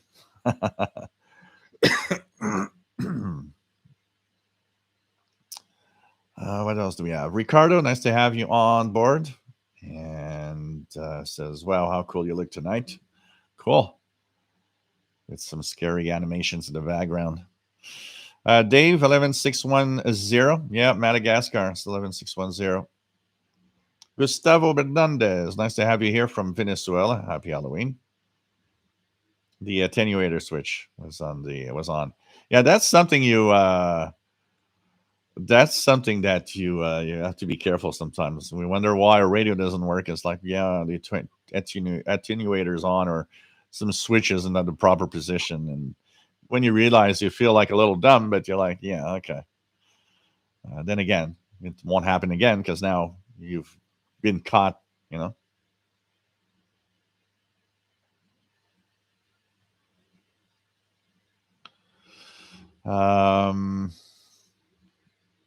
Zenfaros is 11610 S8. So from Madagascar. What else do we have? Gary, 24 fan. If you're as cool a body as Radio Canada International, you'd wear that too. Sheridan Harvey, some Japanese hams are starting to appear. Very difficult country to hear in Eastern North America on the ham bands. Yeah, 15 and 20 meters usually at this time is pretty much where it's happening. Something is popping up here. I want to see.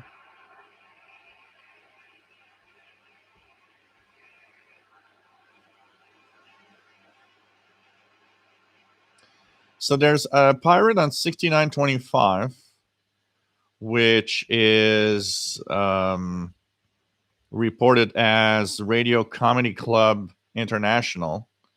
And I just saw pop up on my display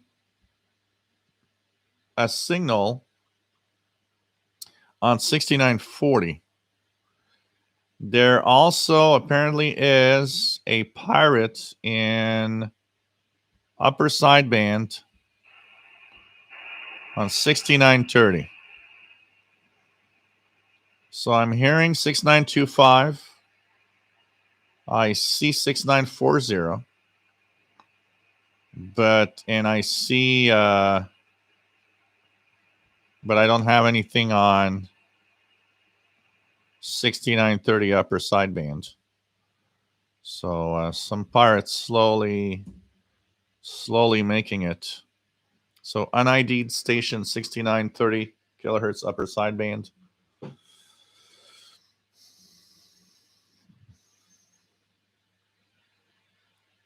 Man Max, is that the late horror show on the projector? That's some kind of YouTube stuff. I took something that looked kind of cool and that lasts long enough to actually, if you play that, there's an audio track with like scary sounds to it. So that's what's playing on the projector right now. Zenfaros, just a few minutes ago, when I was listening to WWV and 25 megahertz, the radio went dead. Then I realized the squelch was enabled. Yeah. It happens to all of us that one day we use a radio and you go nuts for an hour because you don't understand why something doesn't work well, or why I'm not receiving this, or why is it that it's not working like it used to, until you realize you actually turned on a feature and that's why it just doesn't work well. Tony, happy Halloween. Nice to have you on board from the south coast of Ireland. Great setup you have there. So many pirates on this weekend who let their frequencies out. Pretty cool. Pretty cool. But we all have that moment where we feel a little dumb. One that has happened to me at least 2 or 3 times is using the Texan PL990X and wondering why it's not receiving very well using an outdoor antenna, and forgetting that when you plug it in, you have to switch to external antenna. It doesn't do it automatically. You have to actually switch to it. And then you look like, you feel like you're dumb a little bit. It's like, yeah, okay. You know.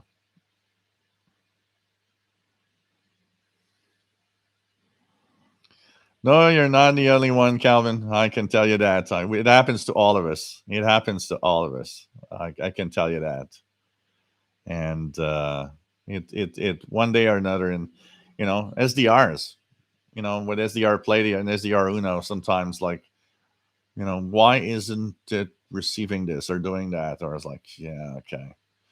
Once I remember, I think it took minimum. It took 2 hours, 2 hours for me to realize that the reason I wasn't getting anything on SDR Uno with the SDR Player SPDX was that I had disconnected the antenna, which I never do, but I had disconnected the antenna and I had not connected the antenna again. And I was convinced that the antenna was still plugged in because I had a VHF antenna plugged in. So I thought, no, the antenna is there. It's like, what's happening? Why is it not receiving? It's like, yeah, because the shortwave antenna is not plugged in. When you see that, you're like, okay, that I feel a little dumb right now. Oh man. What type of wires can I use to connect my new MLA 30 plus antenna to the Texan PL330? What connection to radio will I need? EPAC. You need to have. I'm going to show you. I'm going to show you on eBay what you need. What you need is a. What you need is an SMA female. So SMA female. Female. To 1/8, and I'm going to show you what you need here. This is what you need. So they call it SMA bulkhead female to 3.5 millimeter, 1/8 of an inch male. So this is what I'm going to show you. So here the shipping is kind of extremely expensive though. But at least find something like that. It's gonna I'm gonna post the link. You're gonna see what is needed for that. So here's the link in the chat room, and you will have.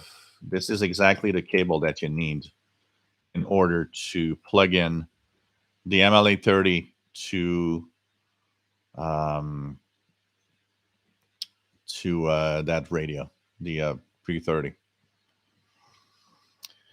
John Beckham, yeah, for sure. She'll always have fond memories of listening to Radio Canada, like many of us shortwave listeners did years ago. Yep. Zen Farrow, surprised at getting a gander vomit on 10051. Very clear. It is never this clear. RJD Dakota, you know your radio is too many features when you can really get lost in the controls. That is true. Or, in my case, what happens regularly, I have so many radios that I go from one to the other, and they all have or their own way of doing one thing or the other thing, or have this feature turned on or whatever, that I will have a blank for a few minutes when I switch radio, because it's like, how did I get out of single sideband on this radio? Because I've been for 2 days using another one, which is different, and it's like, oh, how do you do this on this radio? I don't remember. And it takes me a few minutes to actually kind of remember. It's like, oh, yeah, you do it like that.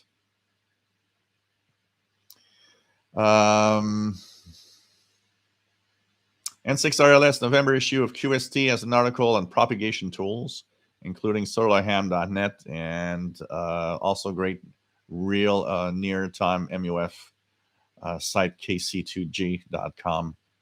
So they're nice websites to monitor for what's happening. Mobile Hammer Strike Command is an avionics technician. Pilots are complaining about a certain system that was not working, but when I go inside the cockpit and test those systems, turns out that setting was wrong. I'm sure that look, have you seen the cockpit of a plane? It's like, I'm sure they have this dumb moment where it's like, why is that feature not working, or why is my plane not doing that? Tony says, got my ATS 25 yesterday because apparently I didn't have enough radios. Having fun with it. It is definitely better on the external antenna. Yeah, it removes a lot of the noise on the external antenna that you have when you use just the internal antenna, but it's still nice. Ham Radio Hobo, nice to have you here. What else we have? Christopher, howdy. Nice to have you on board.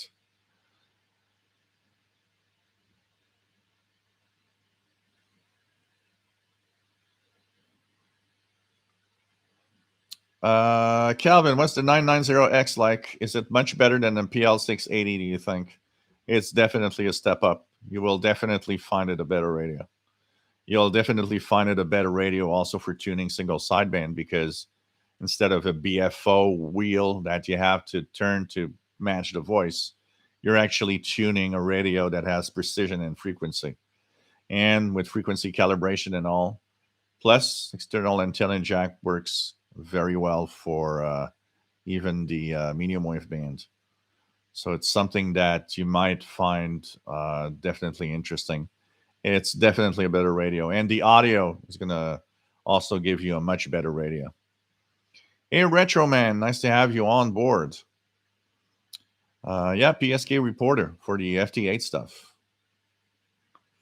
Zenfaro says the worst to go between two portable widebands like the R20 and the AR8200. You need two brains for that. Oh yeah, absolutely. Tony, when watching the SDR waterfall in SDR Uno, I often see a small peak of a signal which flies from one end of the screen to the other. What is it? Yeah, and you'll see that trace go. It makes like a line because the waterfall moves, so it makes like a line that is at an angle on the waterfall at the bottom. We were talking about that earlier. It's ionosounds. It's a type of instrument or radar that scans the ionosphere and creates a graphic of the performance of the ionosphere and bouncing signals back from a frequency range. So those sweeps go by like regularly. We see them very, very often.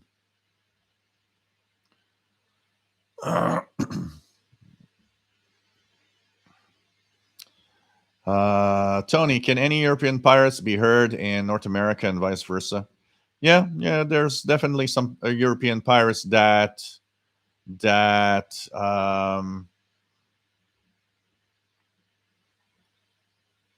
are heard in North America, especially in the East Coast. There are Euro pirates heard.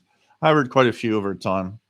They're not super easy, but definitely you will hear some sometimes. And some North American pirates does happen that some of them actually reach Europe also.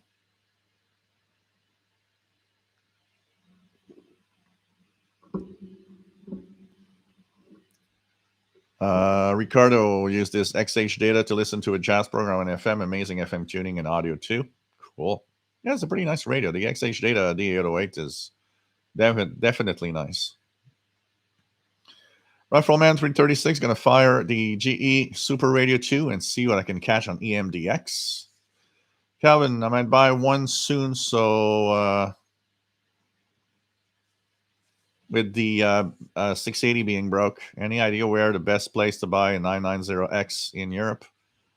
Yeah, they are shipping to Europe, Calvin, but instead of going to Anonco's website, go to Anonco's eBay page. Okay. Anonco will ship to you in Europe through the eBay page. The reason because they don't do it from their website directly is because they haven't set up what is required for that new tax thing in Europe. And so they can't sell. But eBay has everything for that. So through eBay, it will work. So go to eBay and there search for the PL990X and search for Anonco. They have an eBay store. And through there, you should be able to get the 990X. I don't know if it makes it more expensive or not, but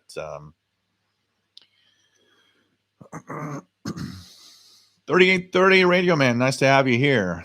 Well, actually, the X flare already arrived because when a flare arrives, when a flare happens on the sun, the first effect is a proton event, that what they call it. That goes at the speed of light. So when the solar flare happens, that will actually disrupt communications. Basically, 8 minutes after it arrives, it happens because it's speed of light, pretty much. What's going to arrive, and it could be any time. I've seen reports on space weather of later today to maybe tomorrow. But that is the CME, which is coronal mass ejection. That is much slower and takes, in general, takes several days. But one thing of interest about CMEs, when you have coronal mass ejections, the faster it goes, the more powerful the hit will be, and the more disruptive it's going to be on Earth. When the Carrington event happened, the solar flare that created that huge coronal mass ejection arrived in less than 24 hours. It was extremely speedy. It was very fast. So that often will tell you off the quicker it arrives, the better the punch to the geomagnetic field. Robert Osborne is receiving Greece on 9420. Very good signals in Niagara Falls. Keegan, NPR station on 88.5 turned out to be KMST in Missouri, which simulcast KWMU in St. Louis, Missouri. Wow. Rachel Man says he's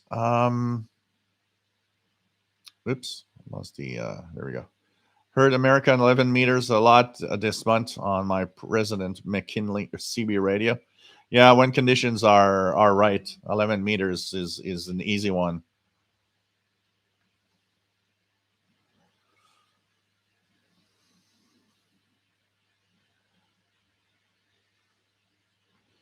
Kinamongo.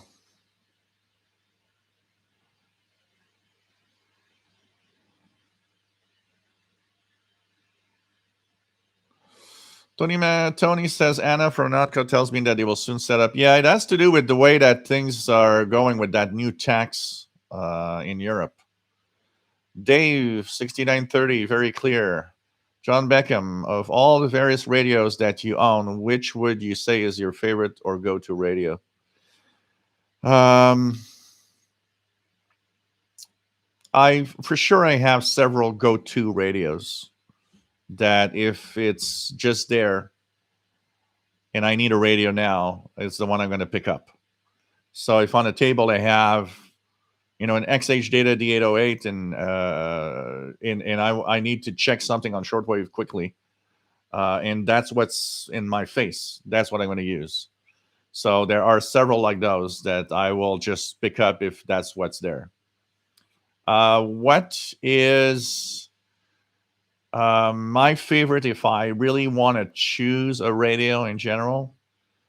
I have to say I pretty much always go to the Texan H501X right now. It is definitely my favorite radio to tune the bands with. The Texan PL990X is really close. But, Texan PL330, XH Data D808, these radios are all nice to play with. And if I need to just tune something, whatever is in my face, I'm gonna pick up as long as it's one that I want to use.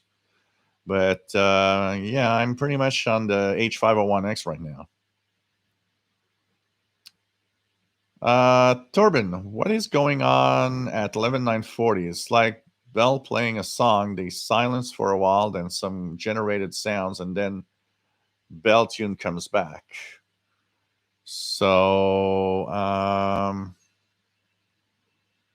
it could be because on 11940 usually it's Spain. So what could be there is either Spain playing their interval signal. I don't know if I could hear it right now. Because Spain, if it sounded like something like down, down, down, down, down, down, down, down, then that could be the interval signal of Spain that you heard. Because there's nothing now. So when Spain actually ends, I believe they end at 22 UT. So Spain, when they end, sometimes they go on. They go on with their interval signal. So it's possibly Spain. I would say that you heard. These are what we call interval signals, which are they're not as used today or as useful as they were. Interval signals are short tunes that radio stations played because in the good old days of analog radio, one of the biggest problems was how do you get someone with an analog radio that is not very precise know that they're tuning or finding your favorite station. And what happened is that they play a short tune so that it gives you time to find your favorite station. Actually, what I'm going to do is I'm going to make you hear, you can confirm if it was this. I'm going to make you listen to something and let me know if that is what you were hearing.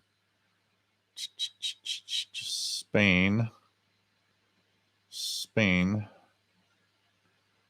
And this is probably correct.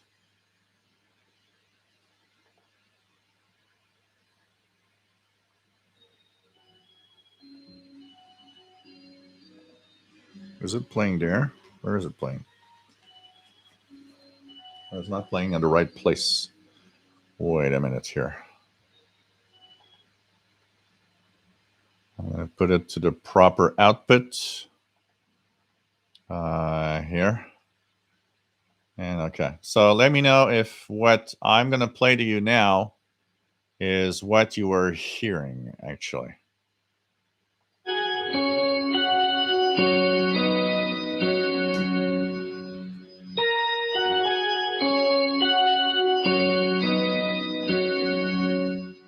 If that's what you were hearing, you were hearing um, you were hearing the you were hearing Spain.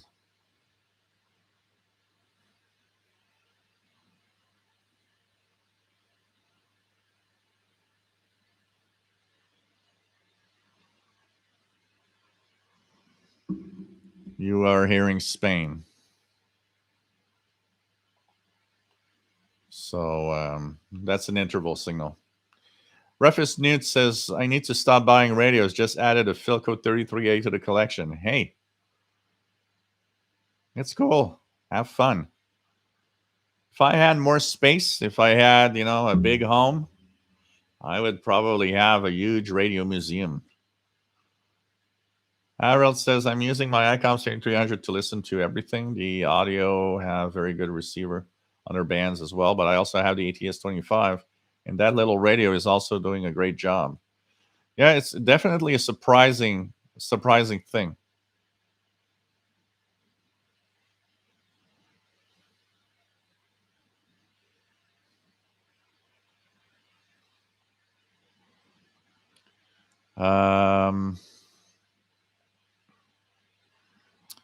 No problem. Christopher bought years ago a Grandix S450 DLX and also bought two ContiCom GP5 SSB for backpacking. And I recently bought a Texan PLP30. I'm really enjoying looking at and listening to the programs. Cool.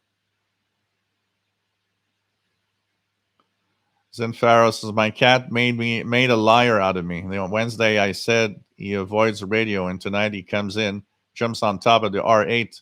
Maybe he's a big fan of Gander Volmit. After it all, very clear.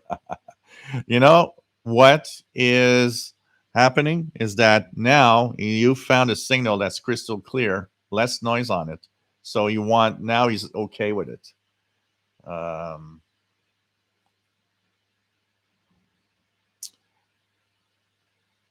So Calvin says, just looking at an Onco eBay page, only part of the radios are there. Okay. Send them a message. Let them know. Yeah. Because what I had heard or read on, I think it's on the Shortwave Listening Post, is that through their eBay page, they actually did send to Europe. Chilkrod just tuned in. Don't know what topic you're on, but I just got to see you on D808 yesterday. Cool. Great little radio.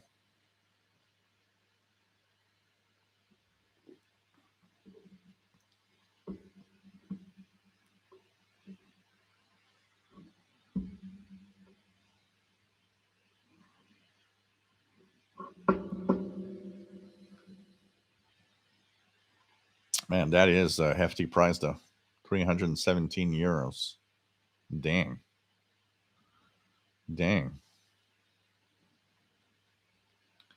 Retro Man, this is my first winter with my CB antenna on the roof. I don't know if my antenna is going to stay there, but the wind, my antenna is Sierra Gain Master 5.8 antenna. If it's well designed and it's solid, it should.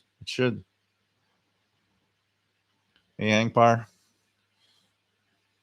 Yeah, so that's Torben. That's what you heard. The Spain's interval signal. 11975 is possibly China Radio International French from out of I see it here on the waterfall. It's very good.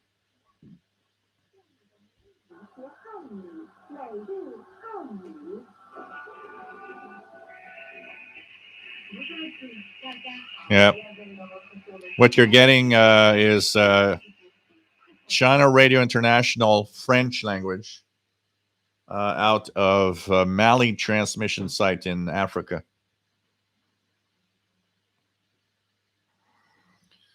So Calvin said, yeah, clock's back an hour in Ireland, 2 a.m. So yes, here it's next week.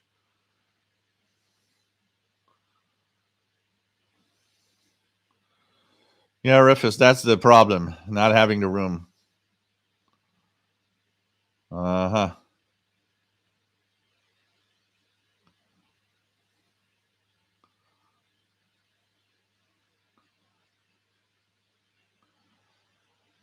Look, it all depends. The with honestly, the Texan H501X, for example, it came out here Canadian dollars.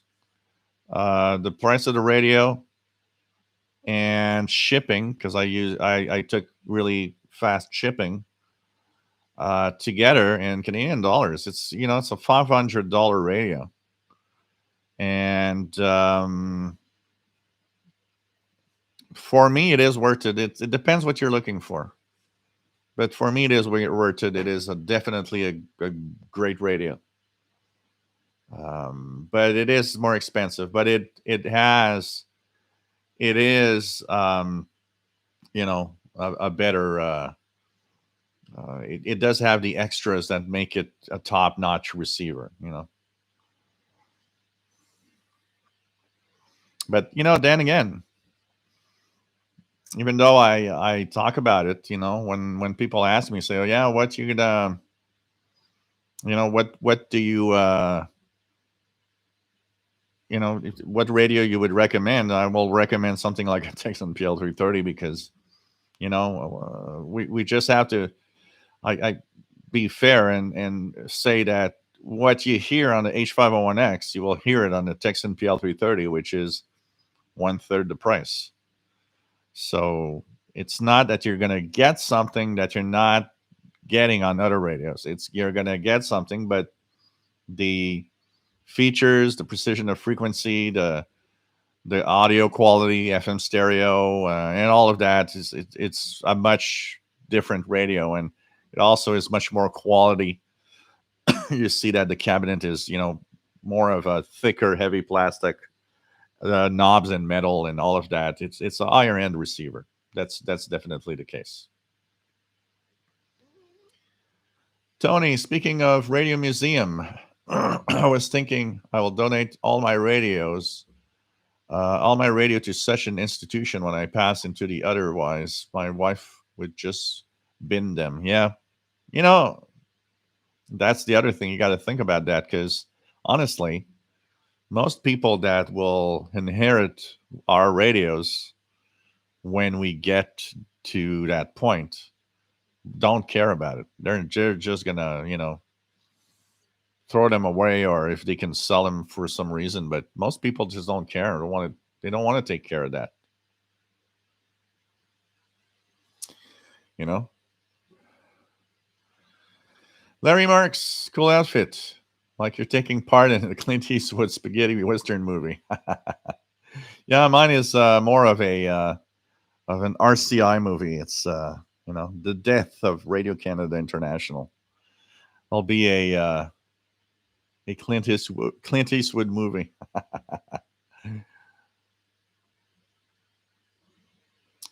um,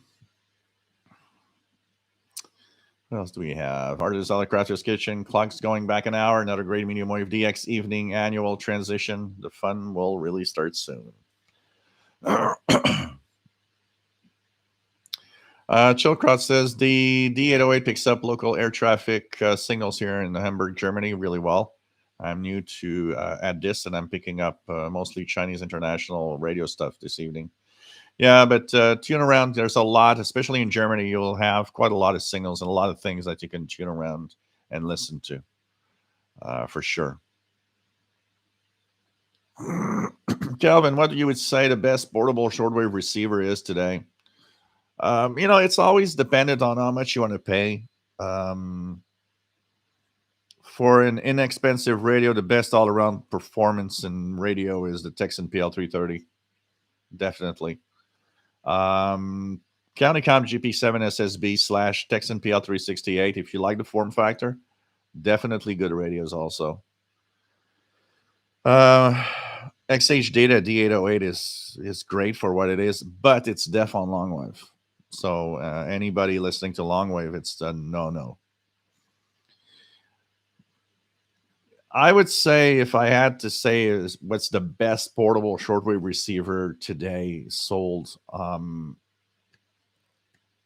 the Texan H501X is the top-notch receiver you can buy today. The Texan PL 990X, real close, also the top-notch receiver you can buy today. These are in a different league for the performance, for the features, and the audio quality you get out of them. They're definitely what is probably the best radios you can buy brand new today. 9420, John, is voice of Greece. The shortwave kid. I like that, Christopher. Man. Hudson's Bay blanket.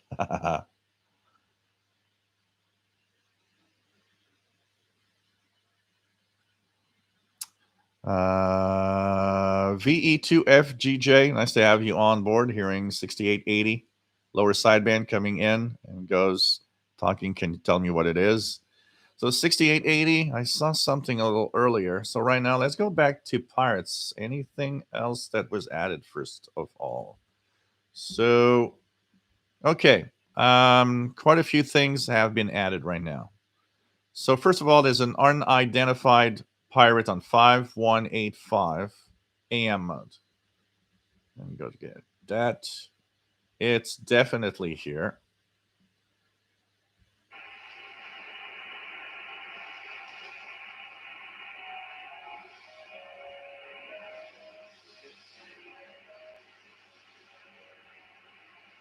So some music.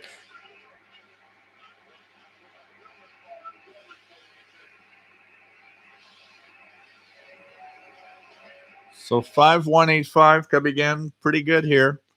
5185. An ID'd pirate. Let me check 6880 if I get anything here.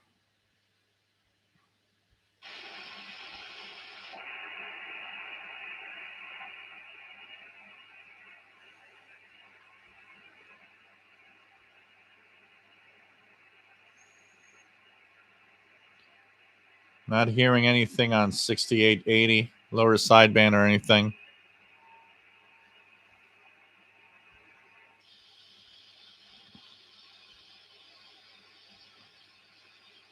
So 5185. So I don't know exactly what you're hearing right now on 6880 lower sideband.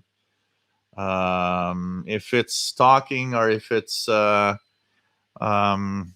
in lower sideband, it could be some peskies, some fishermen or stuff like that also. It's not impossible.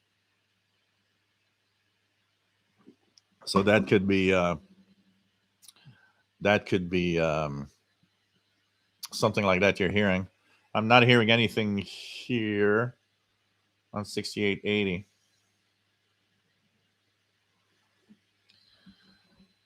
What do we have? So let's check it out. So 5185. There's an unID'd 6940. This is what I'm also getting. I was talking about it. Appeared late, a little, just like, I don't know, 20 minutes ago. I saw it show up on the waterfall. So the latest Pirates is 6940 AM and 5185 AM. 5185 AM mode is coming in quite well here. 5185.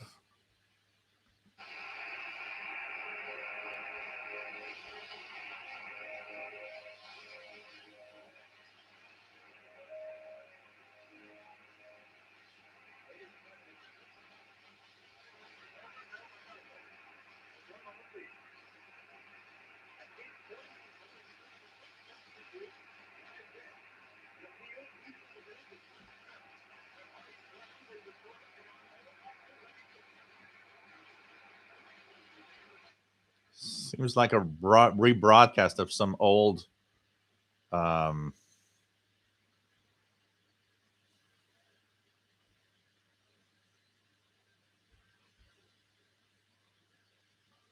it seems to be some kind of version of War of the Worlds. The famous War of the Worlds broadcast. It's some kind of a rebroadcast of War of the Worlds, which happens quite often quite often um, at Halloween. Pirates like to play that. So, hey, Dubious, take care, stay safe.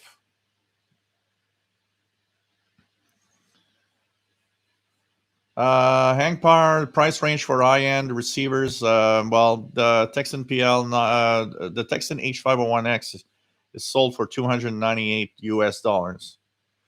The 990X is sold at $235 US. But you still get amazing performance and an amazing radio and PL330 that's like 75 US.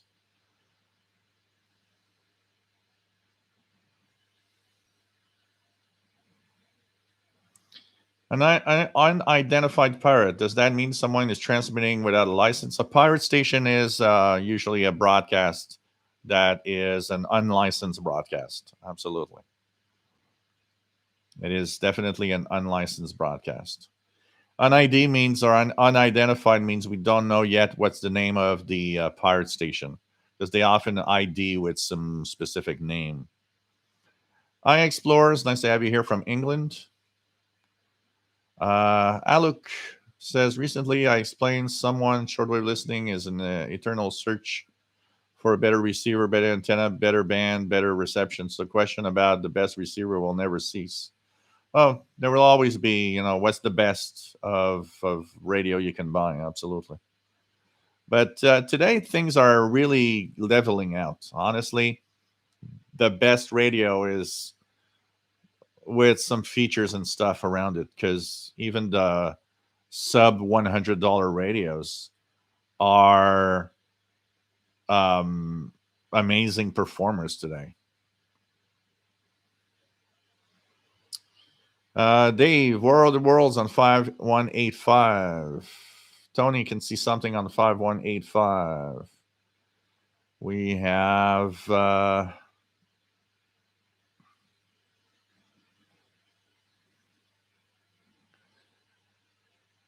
Zenfaro's 5185 is S7, pretty clear. They're rerunning the original Mercury Theater War of the Worlds broadcast. John Beckham, I will stand tall with my Ceudon D808 against many other shortwave portables out there today. Oh, absolutely. You've got a great radio, and you should be proud of it, and it is definitely a great radio. Griffiths Newt 5185, at times good here.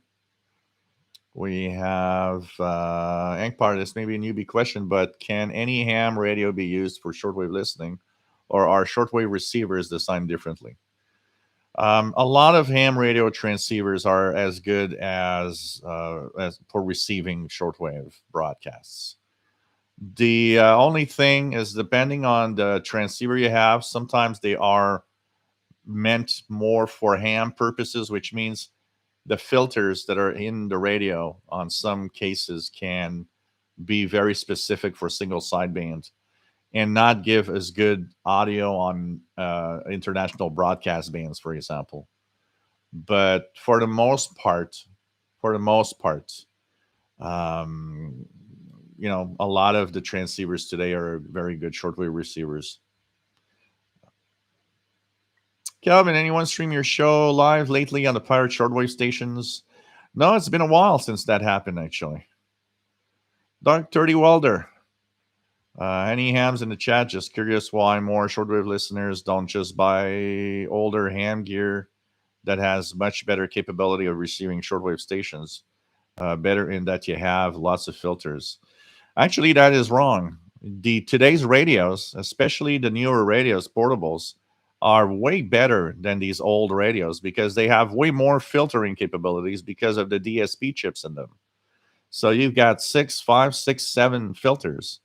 And so I would say that, a Texan receiver today, like even a cheap PL330 in price, is a better radio with shortwave listening capabilities than would have most old ham transceivers that often have only 2 or 3 filters, and that's it.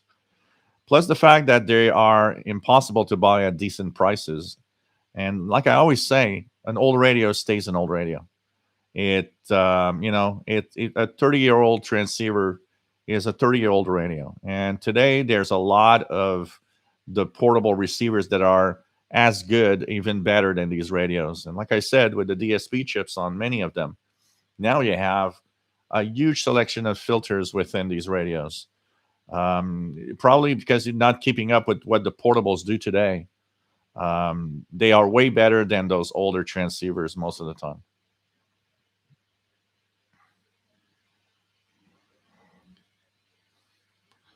You know, tabletops will have thousands of dollars. Like a Nikon ICR 8600, for example, would be, it's a wideband tabletop for shortwave and VHF UHF. Now that would get you into thousands of dollars, absolutely.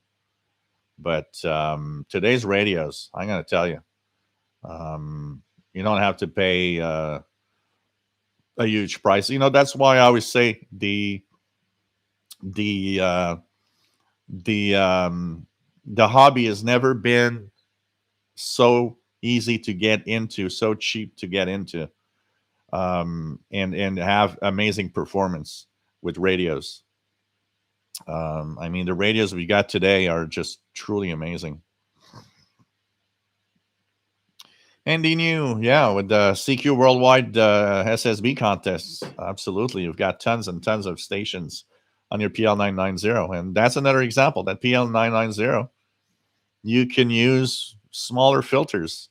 It has several filters for a single sideband, so you can really, really narrow if their stations are really close together.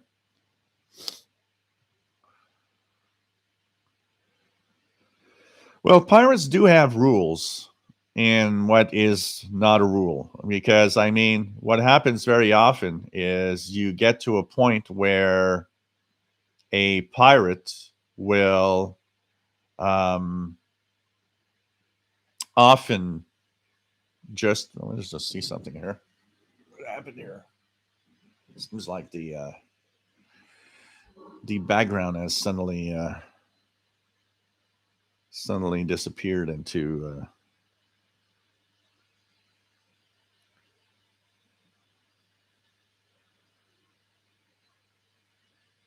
yeah. Just gonna make sure that no ads are played. It should be okay. Okay. Yeah, there's an ad. We'll stop the ad. And there we go.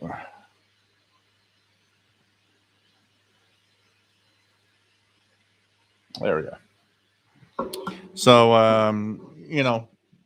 it's never been as easy to be in the hobby today. It's Dark 20 welder, 20 meters, Salson band, and more since the sunspot cycle is on the upswing. Harold, good night. Take care from Norway. Stay safe, my friend.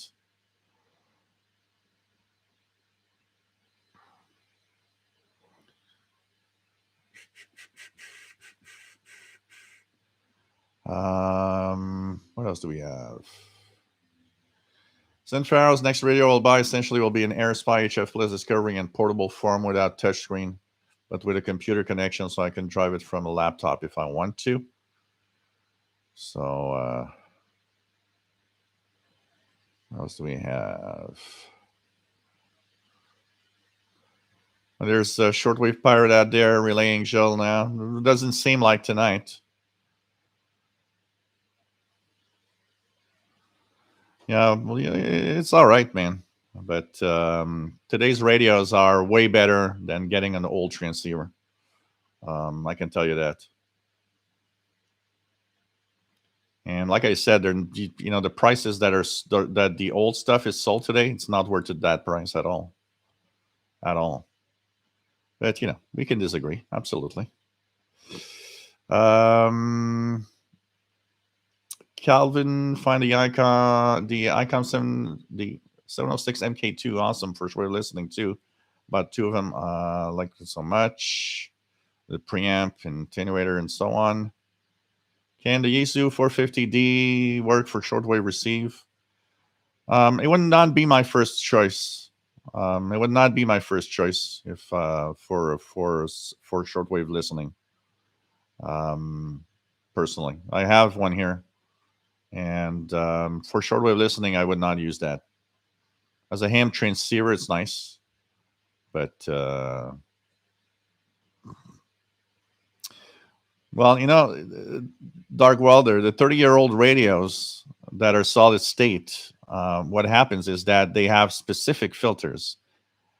Today's portables have DSP filters within the chip, and you have 5 or 6 or 7 choices that are all really nice. And you should use one of those, like a PL990X, and you would actually be very surprised at it has 10 times more features in filters and stuff like that than a 30-year-old ham transceiver, honestly.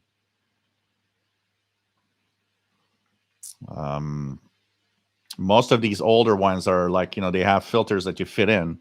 They can have a certain choice. But today's radios already have and come with 6 or 7 filters already in them due to the chip, the way that the radio works. And they are as sensitive.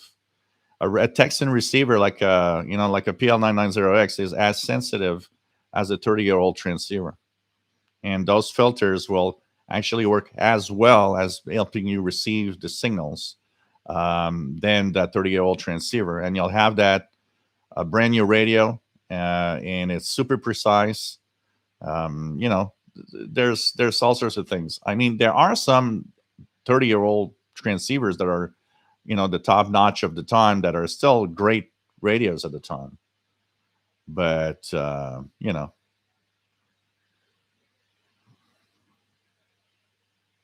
the price they're sold today, it's not worth it. I don't, none of these radios are sold at a decent price today. And like I always say, an old radio stays an old radio.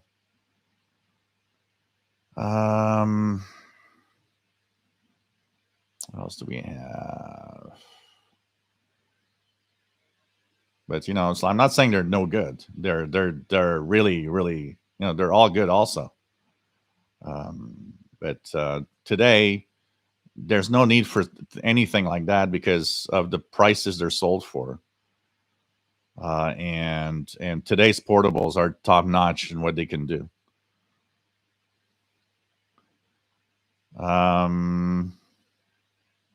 And by the way, I'm not mad. I'm just passionate about what I talk about. Sometimes people say, "You look mad." No, I'm not mad. I'm just passionate. It feels like I'm mad. I'm not mad. Vinny Charbonnier and Radio Classic Sunday. Nice to have you on board from the Netherlands. Zen Farrell's agree with Joe when portables upgrade to high sensitivity DEX. We already have this in Ageless Discovery and SDR Play. It will be very clear that the older ham gear is outclassed for shortwave.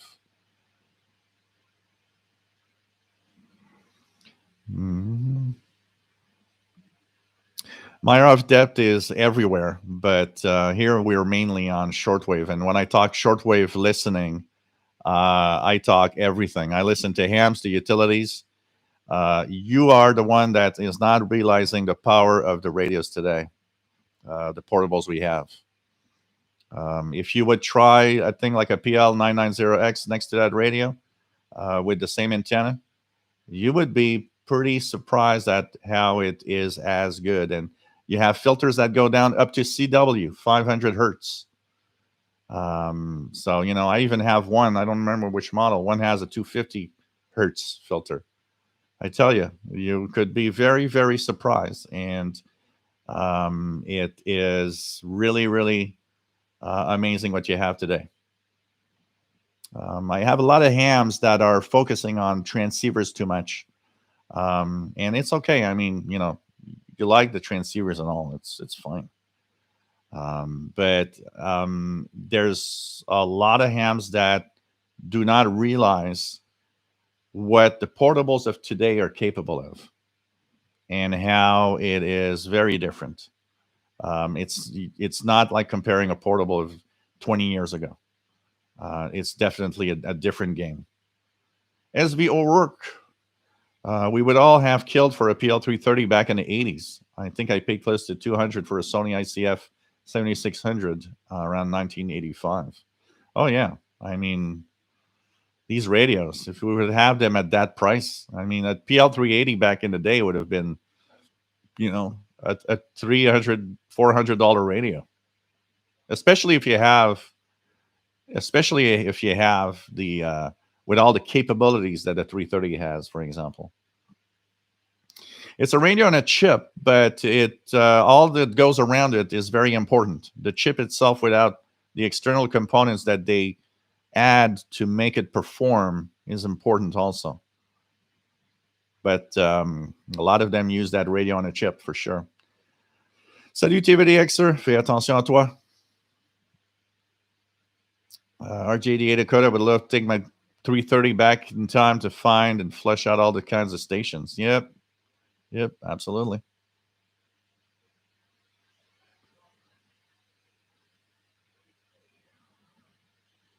Andy New loved my old R1000 and my ICOM R7 back in the day, and I have a Texan S2000 PL990 H501. Trouble is, I haven't got a lot to put long wire in. Real sad. Yeah, that's where sometimes the MLA30 saves. For a lot of people, it saves.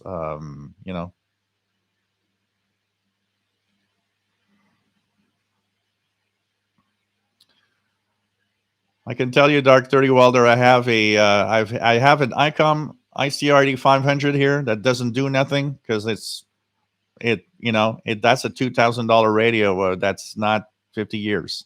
I had a Kenwood R5000. I can tell you one thing is if you gave me a chance, if you tell me what I would choose between an ICOM ICRD 500, between a Kenwood R5000, these are the top-notch radios, and they're 30 years. In roughly, the one here I have is brand new from 10 years ago. I can tell you one thing: I don't use it at all. And even though it has options for filters and stuff like that, I tell you, you are not realizing the power of today's portable radios. And SDR, add SDR to that at the same time. You get to a point where you're like, no. I can tell you my Texan PL990X or H501X receives as well, if not better, and with the more choice of filters than my ICOM has. And I would, in any time, you would tell me if you have to have only one radio between my H501X, my ICOM, or Kenwood R5000 that I had, I take the H501X and I leave the ICOM and the Kenwood behind. I can tell you that.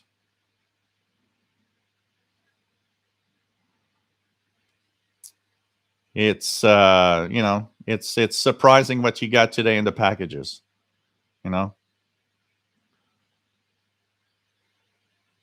I like the fact today that it's so affordable to get in a hobby. That's very important because one of the problems of today is getting people into the hobby of a hobby that is very different. And how many people you get, it's like, well, I don't hear much. And the noise around you and all of that is such a big problem for everybody. What happens is that if radios are too expensive, people are not going to jump in and get into the hobby. That's all.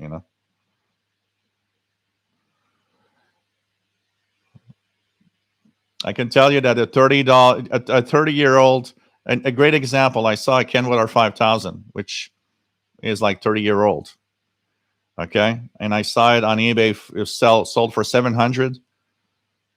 That is not worth it at all. $700 at all. It's an old $30-year radio. That's all. I'd give a couple of hundred max, and if you sell it more than that, it's not worth that.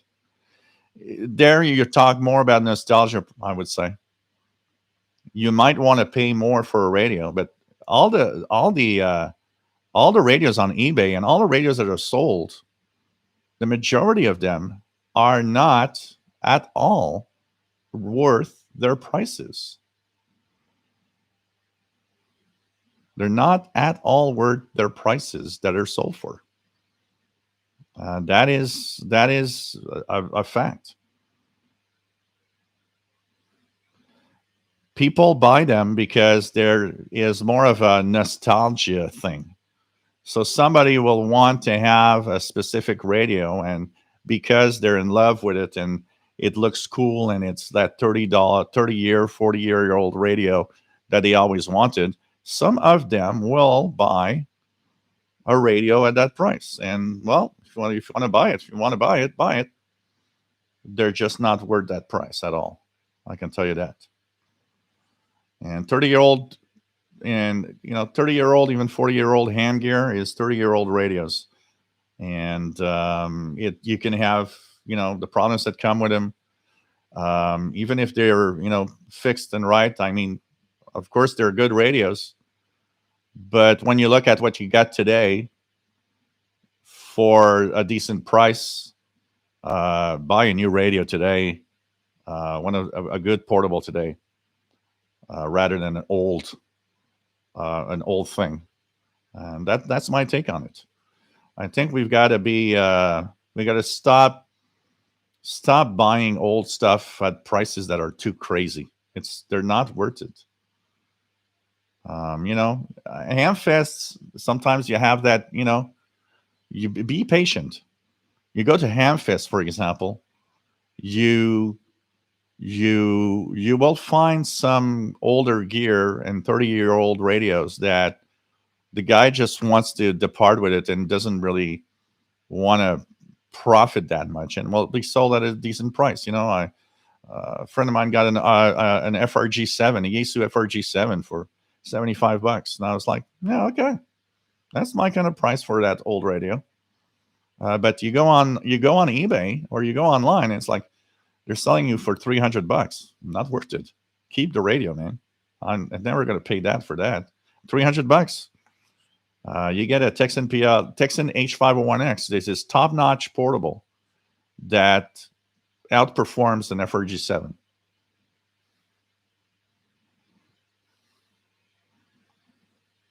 Artist Out of Crafter's Kitchen says premiums now on old radios is that I refer to as nostalgia tax, but stay away from eBay, and there are deals that can be found. I Hamfest. Hamfest is a place where you might find a deal on something. And don't forget about one thing: a lot of the radios on eBay that are sold, for example, the ones, not the ones for auction, the ones that are sold more like pay now when you get it, and look at the price. I can tell you one thing is they don't sell the radio. That listing is going to stay there until it expires, and they haven't sold it.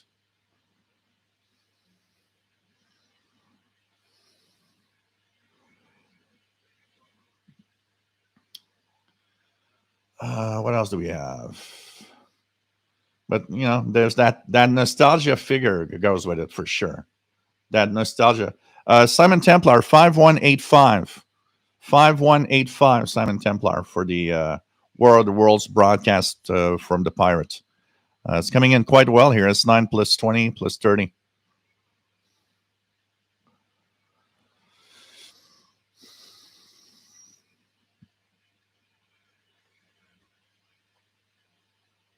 What else do we have? Like Matt says, I know someone who was asking $1,800 for a JRC 545. It's like, seriously? Absolutely, I agree. It's way overpriced. There are deals to be had, that's for sure. And like I said, Hamfest, for example, there are deals to be had. Tony says if you're good at fixing up old radios, there's certainly old radios out there that never got the TLC they deserved, going for acceptable lower prices. Yeah, yeah,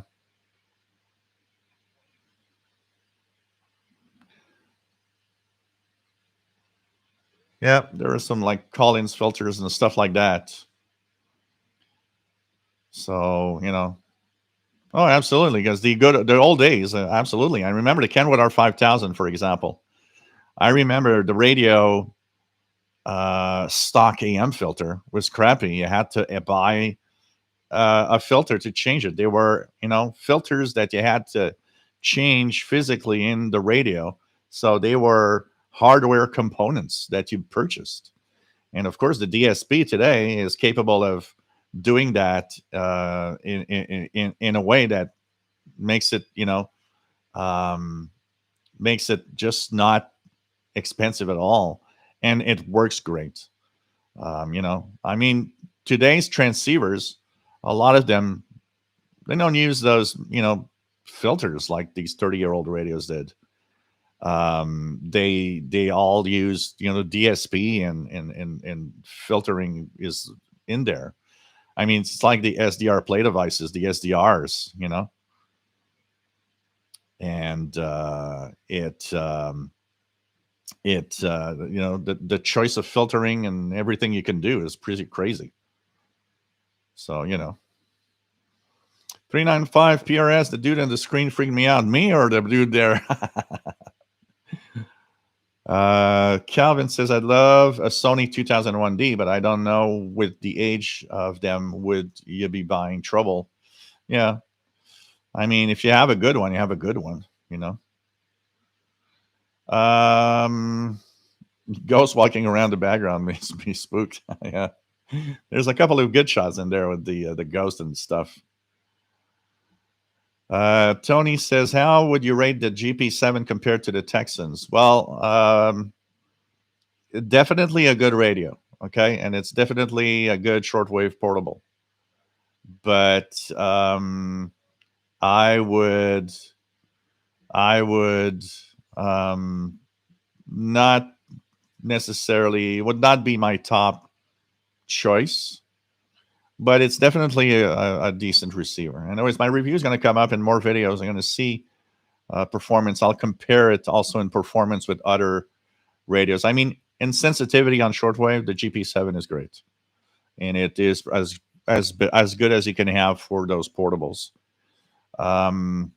It's at other points where there's little things that bug me. Mostly the SSB squeezing thing,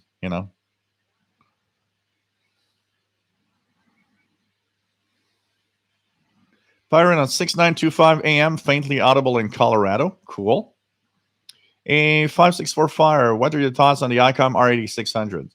Look, I'm sure it's a good performance receiver. It's great. It has, it's a really nice radio. In reality, it's an SDR.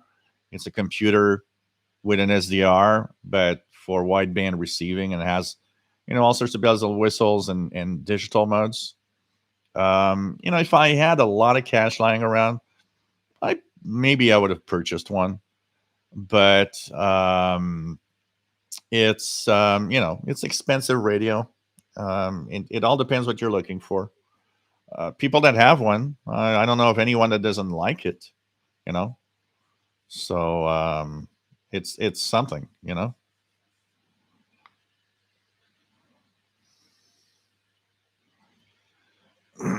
Can these new Texan receivers have external audio port? Also, what type of antenna would you use? Well, you know what?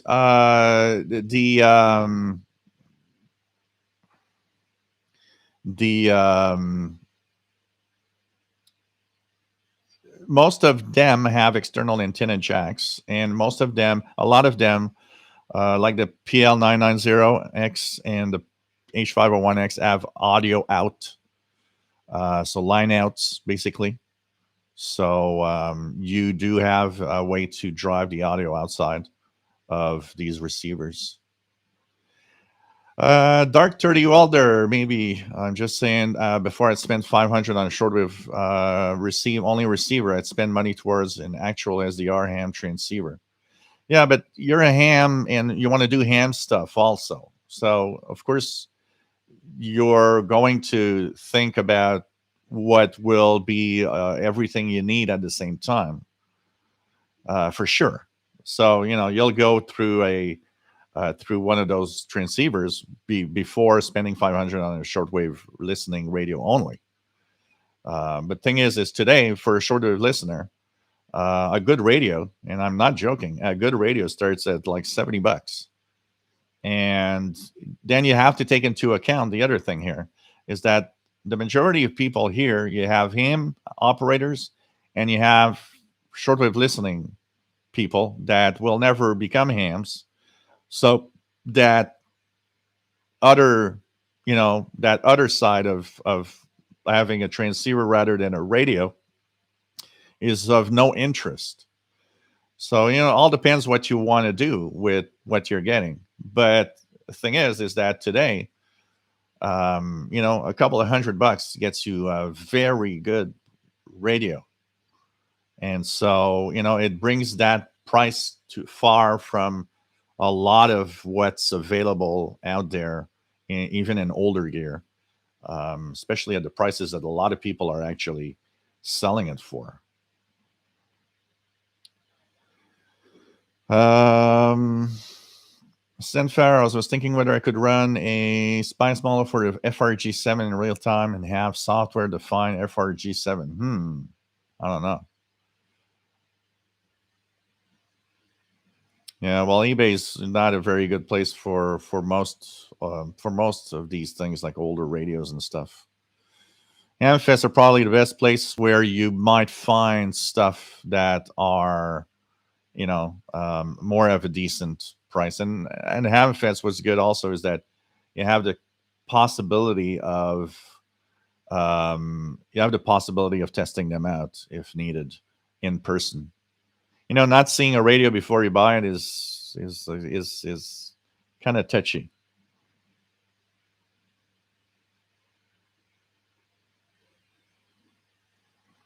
Oh, totally, Tony. When I opened my first eBay account, which was in the early days of eBay, if I had the money, the radios that were sold back then, man, eBay was really, oh wow, I could have that old portable that I sold for a very decent price. And you could find a lot of very decently priced stuff, and then you paid the shipping and you had it. And I have a few radios that I did that are older receivers that I did buy like that at that time. But as time went on, prices have become totally crazy. Absolutely, price have exploded in the past 5 years. Man Max, when all I do is listen, I'm not going to spend 500 to 1,000 on an old ham radio when I have the option to buy a shortwave radio that offers just as much for reception, if not more, for a quarter of the price. So that's the thing, is you're getting darn good performance today with radios that that are a couple of $100. Ricardo, just as you said, an old radio is an old radio. Yeah, 7,600. Since they have been discontinued, the prices have gone up. Absolutely.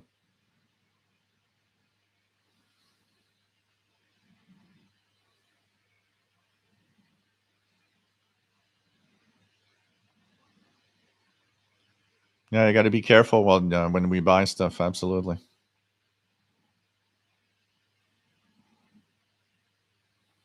Hey, David's still here, and just that in shortwave listening mode as I do other stuff at the same time.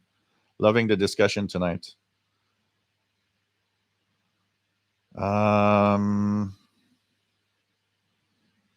else we have? Al H. Why is the ICOM 8600 so expensive? Well, it's a radio that has a lot of extra features. So it's expensive because it's a tabletop receiver that is built with a lot of, first of all, it's an SDR that you have to pay for, the casing and the fact that it is a radio with knobs. Quality of construction, first of all. Then you have, of course, the cap all the capabilities, all the features it has, including the decoding of D star and all sorts of things like that. It is a wideband receiver. An example of the 8600 would probably outperform is an 8600. I see it here with my ICOM 8500, which is a more standard analog tabletop. The performance in VHF UHF range, for example, it shows that it's a radio that has much more filtering and that is designed much better than a regular scanner, portable scanner, for example. It's expensive, but it never overloads on anything. I tell you guys how everything overloads here. My 8500 never overloaded on anything, and even with the outdoor discount. You're paying for something like that, definitely. And on that wideband receiving, because the 8600 is a wideband receiver also, you will pay much more for a radio that goes from, that has a very big frequency range. That said, you might say, well, yeah, but the SDR Play RSPDX is, a couple of $100, and this wideband goes UHF. Yeah, true. But if I compare my RSPDX and VHF UHF with the discount, I got to push back. I got to turn down the RF gain a little because it has spurious signals popping up here and there because of some overloading of some very strong FM or VHF UHF signals. For example, I've got a repeater here that is really close to me. On 147 to 120, there's a repeater that is on top of college here. That repeater is so close to me that when it actually trips or triggers when somebody's talking on my SDR Play RSPDX, if the gain is pretty high, I see everything desensitize a little bit. Why? Because signal's so powerful that the receiver's front end has a hard time coping. My ICOM ICR 8500, that will not be a problem. It never shows me any difference. If I'm listening even close on the 2-meter band, I don't see a difference. So, definitely there are radios that are they're more expensive, but they do have an edge, but overall, it depends where and what you want to do. Because at the end of the day, if I'm DXing or trying to listen to a ham satellite that's passing overhead, I'm getting it as well on my RSPDX as I'm getting it on the 8500. And so that's where you start thinking, yeah, why should I pay $2,000, $3,000 for a radio? Because my $200 radio is getting the same thing. And plus, it's an SDR, so it has extra capabilities. The 8600 probably has a lot more capabilities because it's an SDR. But it will probably be better at preventing overload in the VHF UHF range, stuff like that. Even at the shortwave range. I mean, portables with very strong signal might overload. Something that you will not see most of the time on a more expensive desktop. They're capable of really working in extreme environments compared to a portable. But that said, it's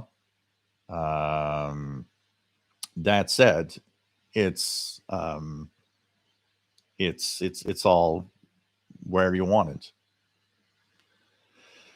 What else do we have? Sometimes people overpay for a radio or anything else if they had when they were younger. Nostalgia. Yeah, yeah, absolutely.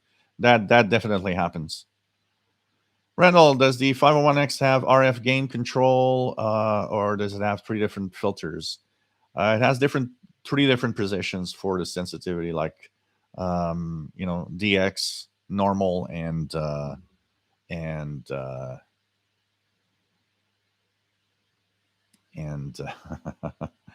get the money out of the mattress and buy one. No, you can't control the Texan on for the computer. Those radio control is more of either an SDR or a more expensive tabletop, or even an expensive radio that has these types of connections on it. Um, you know,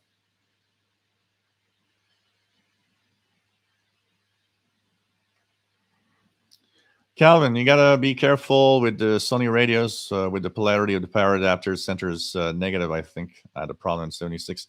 Yeah, you got to be careful with these things, and especially the polarity. You know, or this other crafter's kitchen would love a modern version of the R9000 with digital processing technology. Simon Templar is listening to Water Worlds on a Kiwi SDR in Virginia. Cool, cool. Signal was pretty good. It's gone now, from what I see here. I don't know if it's faded away or something. I'm gonna check something because Ari said K4. Just curious as to what is happening now and the latest numbers. So here, okay, activity is really picking up here. So if you guys notice that there's shifting propagation, things are not as good. Propagation is not what it was half an hour ago, an hour ago. Um, we now have a K index that's rising. So the CME from that X flare is probably arriving. The K index in the auroral zone is 5, 4 and sub auroral zone. So we are getting we are getting the CME arriving now. That's 30 minutes forecast. I'll check here if we have any news of anything. 2145 UT says so October 30th, 24. As if this update, the anticipated coronal mass ejection from October 28th has yet to pass the Discover spacecraft, which monitors current solar wind conditions. Proton levels, as measured by a spacecraft, continue to gradually rise today, meaning the CME is still likely incoming, just running a little late and slower than expected. So, but I think now we are starting to get the effect because the K index is rising. So there's minor geomagnetic unrest at the Arctic latitudes. They say this is possibly because of a crack in the magnetic field of the Earth right now.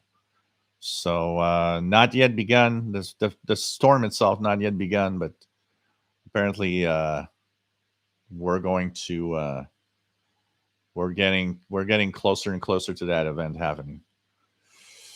Okay.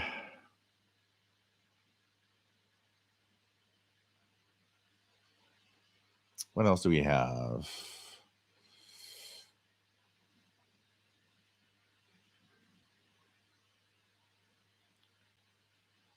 Take care, Nick Sharp. Yeah, the 8600 doesn't even come with a power supply. I mean, at that price, come on. 6955 USB playing Triller. That was at about 10, 5, 7, or 8 minutes ago. Let me just check if I can get anything here. Yeah, strong signal here. I see it on the waterfall. Sending some slow scan TV right now. Some slow scan TV. I'm going to take out the software here, MMSSTV. I think I have it on the laptop. MMSSTV. There we go. Yep. I'm getting...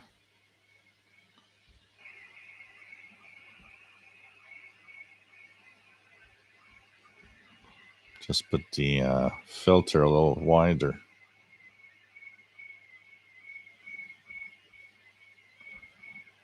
Oh, there we go. Yep. Decoding a slow scan television image on 6955 upper sideband. Jeff McLeod, good evening. If I were new to the hobby, I would save up 400 and get a Texan 990 and an MLA 30 done. Yeah, you'd have a great setup already. There we go.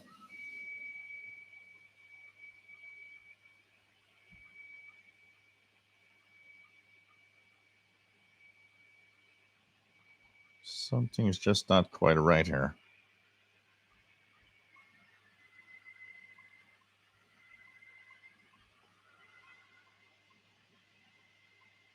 On the input is in the right view. Sound card input. Okay, stereo mix is disabled. Enable. There we go. And sound card input. Sorry, guys. Just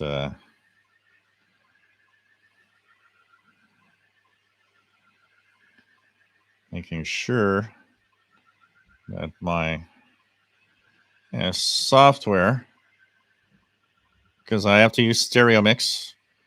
I want to decode these images. So we go, receive. The input levels. Okay, that's good. Where's the default? Oh, I think here is where I put this. Trying to get this to run. Should have taught that earlier. So anyways, multiple slow scan TV images being sent on 6955 upper sideband.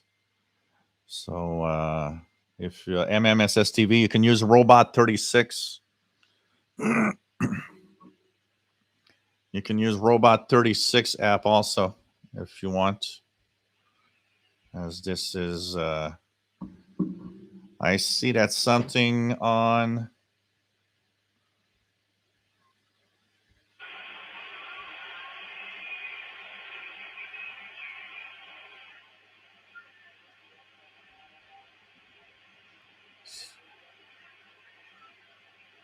There's something on 6933-ish. Sorry, guys. So according to HF Underground, Black Swamp Radio, 6955 upper sideband. There's an ID on 6935 AM. So that is interesting.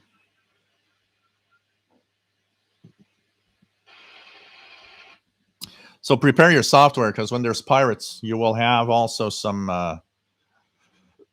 some slow scan TV stuff.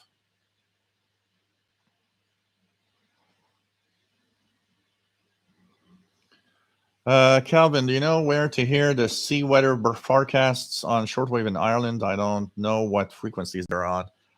If you're looking for European stations, a lot of them are in very low frequencies, around from 16, just above the medium wave band, from 16 to 1800 kilohertz.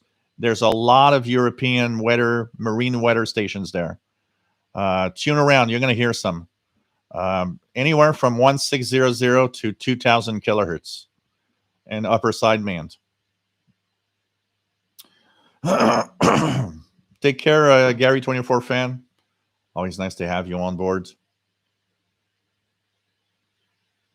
Andy New, do you think the MLA30 would work in a ground floor flat window? Since the MLA30 doesn't need to be very high up, it possibly would work, yes.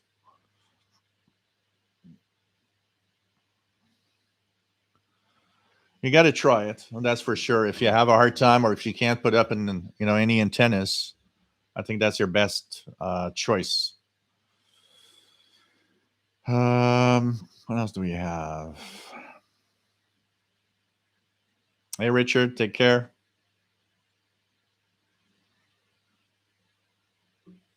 Service manual for the PL680. I'm not sure. I think I have one. Can you send me an email, Calvin, officialshortwaveradio@gmail.com, and put in the title service manual? I'm not sure, but I think I have it on one of my PCs. If not, I'll try to find it, because I always like to have the service manuals, and I'll send you the service manual. But I think I have a service manual for the PL680. K1161 loves this JRC 535D, but I can't take it hiking with me. Yeah, that's the fun part of a portable. It makes it, that's also the thing. VE2FJG says 6955 had some SSTV. 564 Fire, what is a good program to decode the pic scent? I am hearing data on 6955. So that's slow scan television. On an Android device, you have Robot 36, tablet or phone. On a are they sending more now? I think they are. On a PC, I use MMSSTV. 6950 now has some slow scan.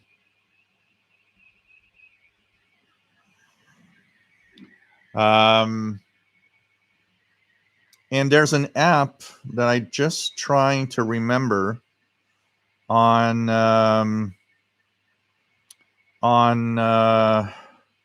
iOS by Black Cat Systems that can decode SSTV also. It's a paid app. So this is Robot 36. Enough with the PC's audio is going to be enough.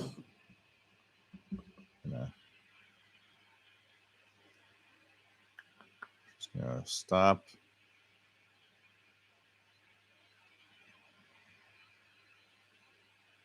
We'll see if that's going to work, just out of curiosity.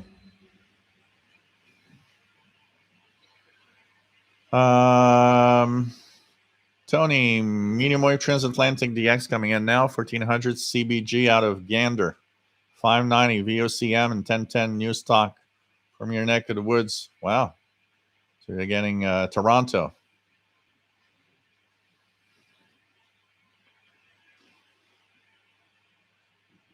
What else do we...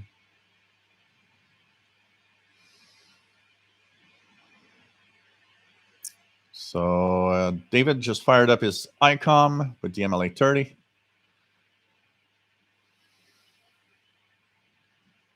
Tony, between Halloween, solar flares, and Gilles' spookacool setup, it's turning out to be a really freaky night.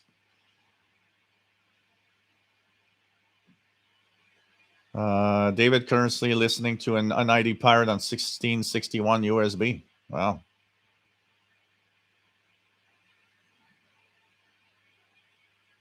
V2FJG says the SSTV looked like a barn.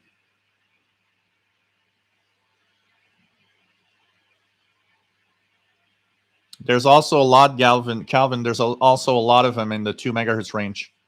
So 2,000 to 3,000 kilohertz, you'll have some in there that you'll get.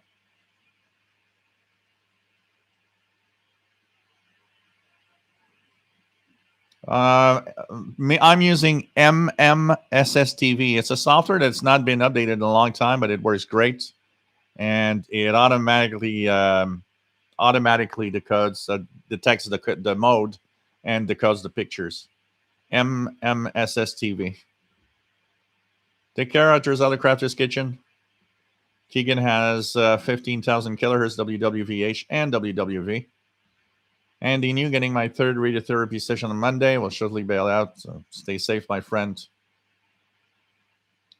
Alex Chempkin, late but glad to be here. Nice to have you on board. KW1161 says Black Cat Systems CQ SSTV is a software. So it's the one for iOS. It's the one that KW1161 just mentioned. Black Cat Systems CQ SSTV.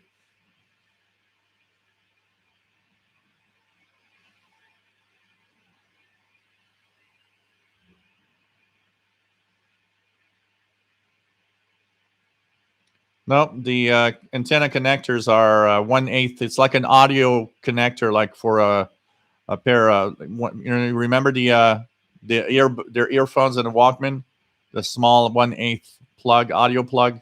That's what they use on the Texan for, because an SO239 is way too big for a smaller radio.